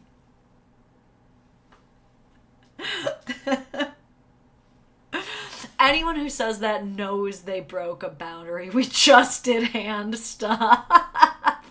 Snail Princess, thank you for being here. Tibrarian, wow, thank you so much. Thanks for all your good content. Good luck with the scan. And thank you for always being here, having great constructive comments. You are very kind and wise. And I don't just say that because you agree with me, but it helps. Fireman Trainer, thank you for being here in Levi's stead. Dylan, thank you for stepping up to the line of duty. Speaker's peeking. Dadvocate's sweating. He says, I do want to explore more of an emotional connection to her because I've never felt like this ever. I remember that my wife gave me a hall pass 5 years ago when she cheated on me. Would I be the a-hole to use that hall pass to explore the emotional connection I have with Melissa?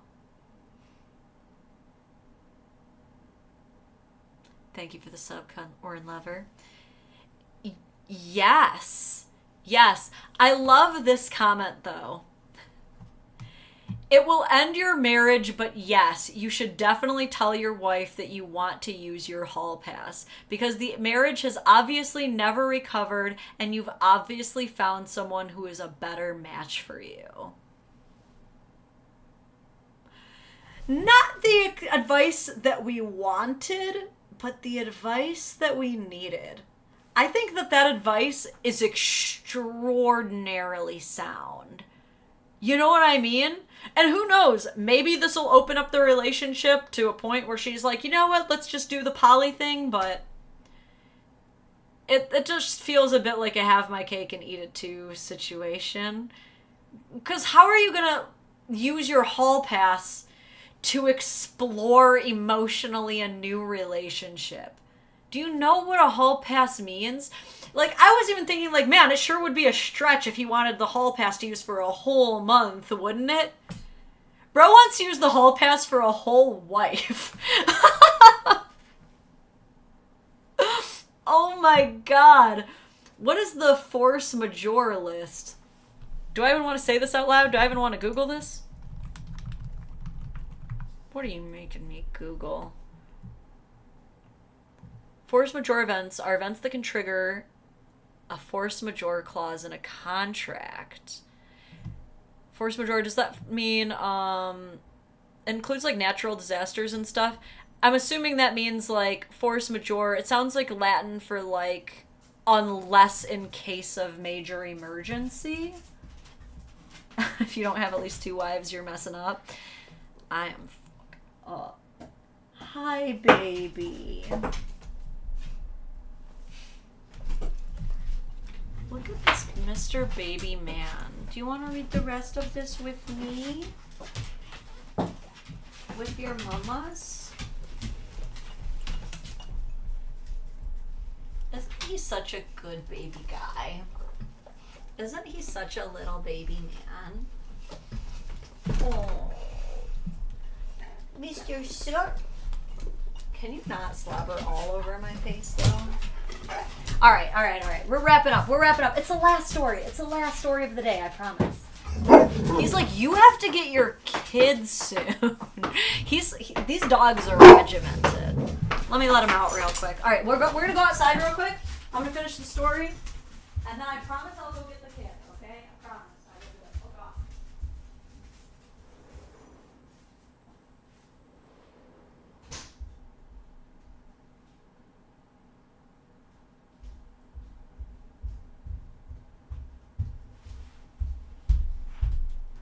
Anyway, we got any Haitian migrant workers in the chat now selling for a grand 5-course meal.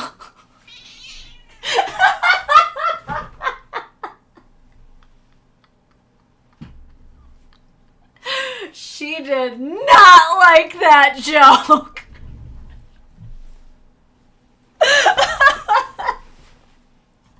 Okay.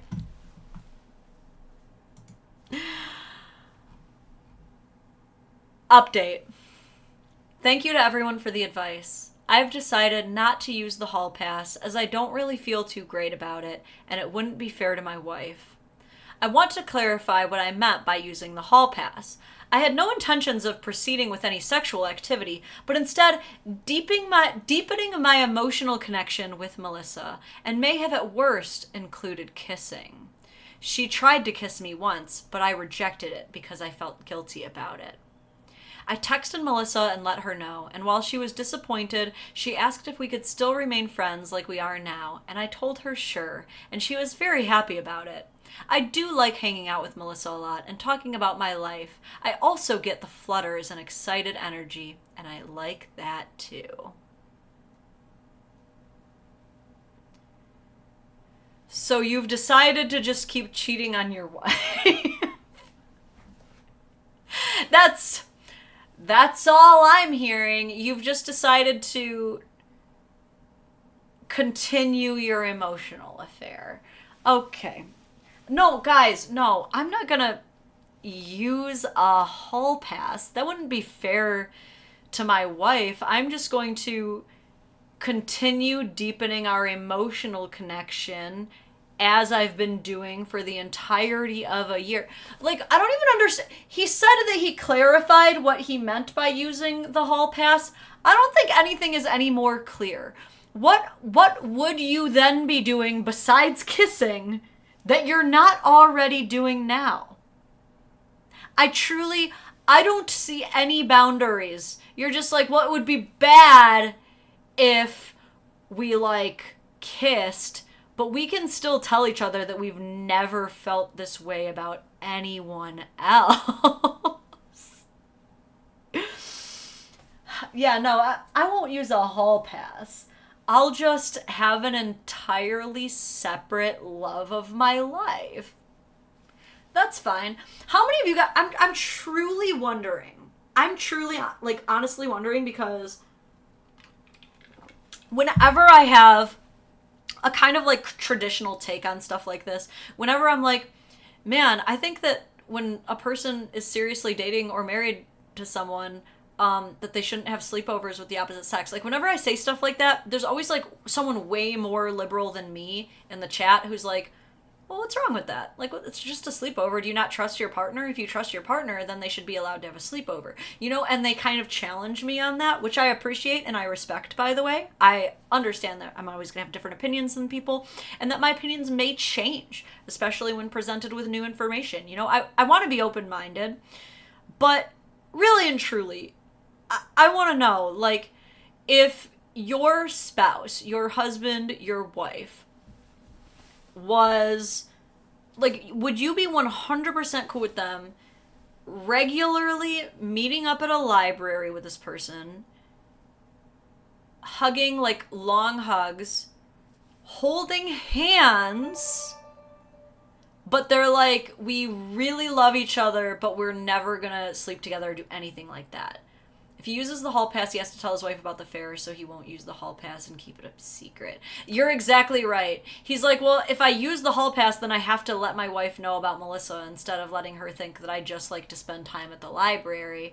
Like, this is what I want to know. I want to know if she knows about Melissa at all. But his account's been suspended, so I won't be able to view his comments or further post history. I'm going to read this comment from Hal Rydberg. I've been poly for 18 years, and this is a violation if he didn't tell her up front. It all comes down to communication, and for the hall pass, he's already using it. I completely agree. No, not okay. Especially if it's been a secret. Like, again, me and my husband, we both have friends of the opposite sex, you know, who we occasionally talk to about things. But if I found out that there was someone that my husband was consistently holding hands with, that girl would not have a fun time. I'm sorry. I'm one of them there aggro girlfriends, aggro wives even, okay? I keep it real cute most of the time. When you try to touch my TJ, I'm not cute anymore. The wife's for sex, the mistress is for puppy love. Oh God, I don't know which one's better and which one's worse. You know? That's so sad, though, because you do hear about that sometimes from people. We covered a couple cases in the last live that I did where we were doing more story times like this, where the wife was providing sex for the husband. It was no issue of not getting enough sex, but no other intimacy. Like, they had no deep conversations where she wasn't looking at her phone. She didn't kiss him. She didn't hug him. She did not give him words of affirmation. No acts of service. Nothing. You know, compared to, like, another relationship where the guy was, you know, receiving intimacy, but they were not having sex. You know? That's so... It's ideally you have the Holy Trinity, but here I have no reason to believe that he's not receiving emotional affection from his wife either. It just seems like this guy just wants everything. He wants it all. I feel like most women would prefer if he just had sex with her. Dude, that's what I'm saying. That is what I'm saying. Although I'm really not okay with anything, dude. Like, if you Dave Grohl me, That is the worst thing. If you don't know what I'm referring to, by the way, Dave Grohl of the Foo Fighters had another confession to make recently when he posted to his Instagram that he has recently found out that he is fathering a child outside of his marriage. He kept the statement real short, just said, I intend to be there as a father, and I intend to rebuild the trust in my wife and children, which I guess that's the best you can do at that point. I respect him for, you know, not giving up on the child, for promising to be an active part of that child's life, even though that child came in on not the most comfy of situations. But if I was Dave Grohl's wife, I would 100% divorce. I'm sorry. We already have a split family. You made it that way. Let's seal the deal, dude. Nah, instant divorce if you show up with another woman's kid. Immediate divorce. And before I get too tangential, that is why mandatory DNA tests need to be legal. Everybody gets a DNA test when they give birth. If you do a home birth, you better schedule that DNA test. Better come on in, okay? I used to be like, it shouldn't be mandatory. People should have their rights. But now I'm like, no, it's got to be mandatory, dog. And this is for the children's sake at this point. This is a children's right to know, okay? And if you're uncomfy with it, you got plenty of time. You got plenty of nine full months to let someone know the truth. But when out of every father who tests DNA, 30% of them are finding out they're not the dad, yeah, we're going to make it mandatory. On that note, I've got to go. Okay, I got a kid to pick up. We got to get out of here. But we're doing this again, not tomorrow. Sorry again for on my live yesterday saying the lives would be Thursday and Friday. I'm so used to doing lives on Thursdays, but tomorrow I'm getting a CAT scan. We're getting prepared to look at my deviated ass septum. For those of you who actually like my aquiline nose, yes, I'm aware I have the Polish bump. I've been bullied for it mercilessly since becoming popular online, but for those of you who do like it, the shape will not be changing. When you have an extreme deviated septum like I do and you can barely breathe at night, they do what's called a septumplasty, so they're just going to like make a bigger hole basically. And yeah, I'm still going to have my aquiline nose. We're still going to be representing the Slavs out here. I don't care how much you bully me, you cannot make me change my nose shape. So fuck the haters. Mandatory DNA testing at birth. I will see you guys again Friday, 11 a.m. EST. All right, that's it. I love you guys. Until soon. Bye. Oh, wait. I'm glad I didn't hit stop streaming yet. Hey, Lauren, before you go, I just want to say that I love watching your show, even though we disagree politically. Hell yeah. And we agree on some stuff. You know? But see, you know what, guys? You can do it. You can disagree politically and still have a good time. Okay, on that note, until soon.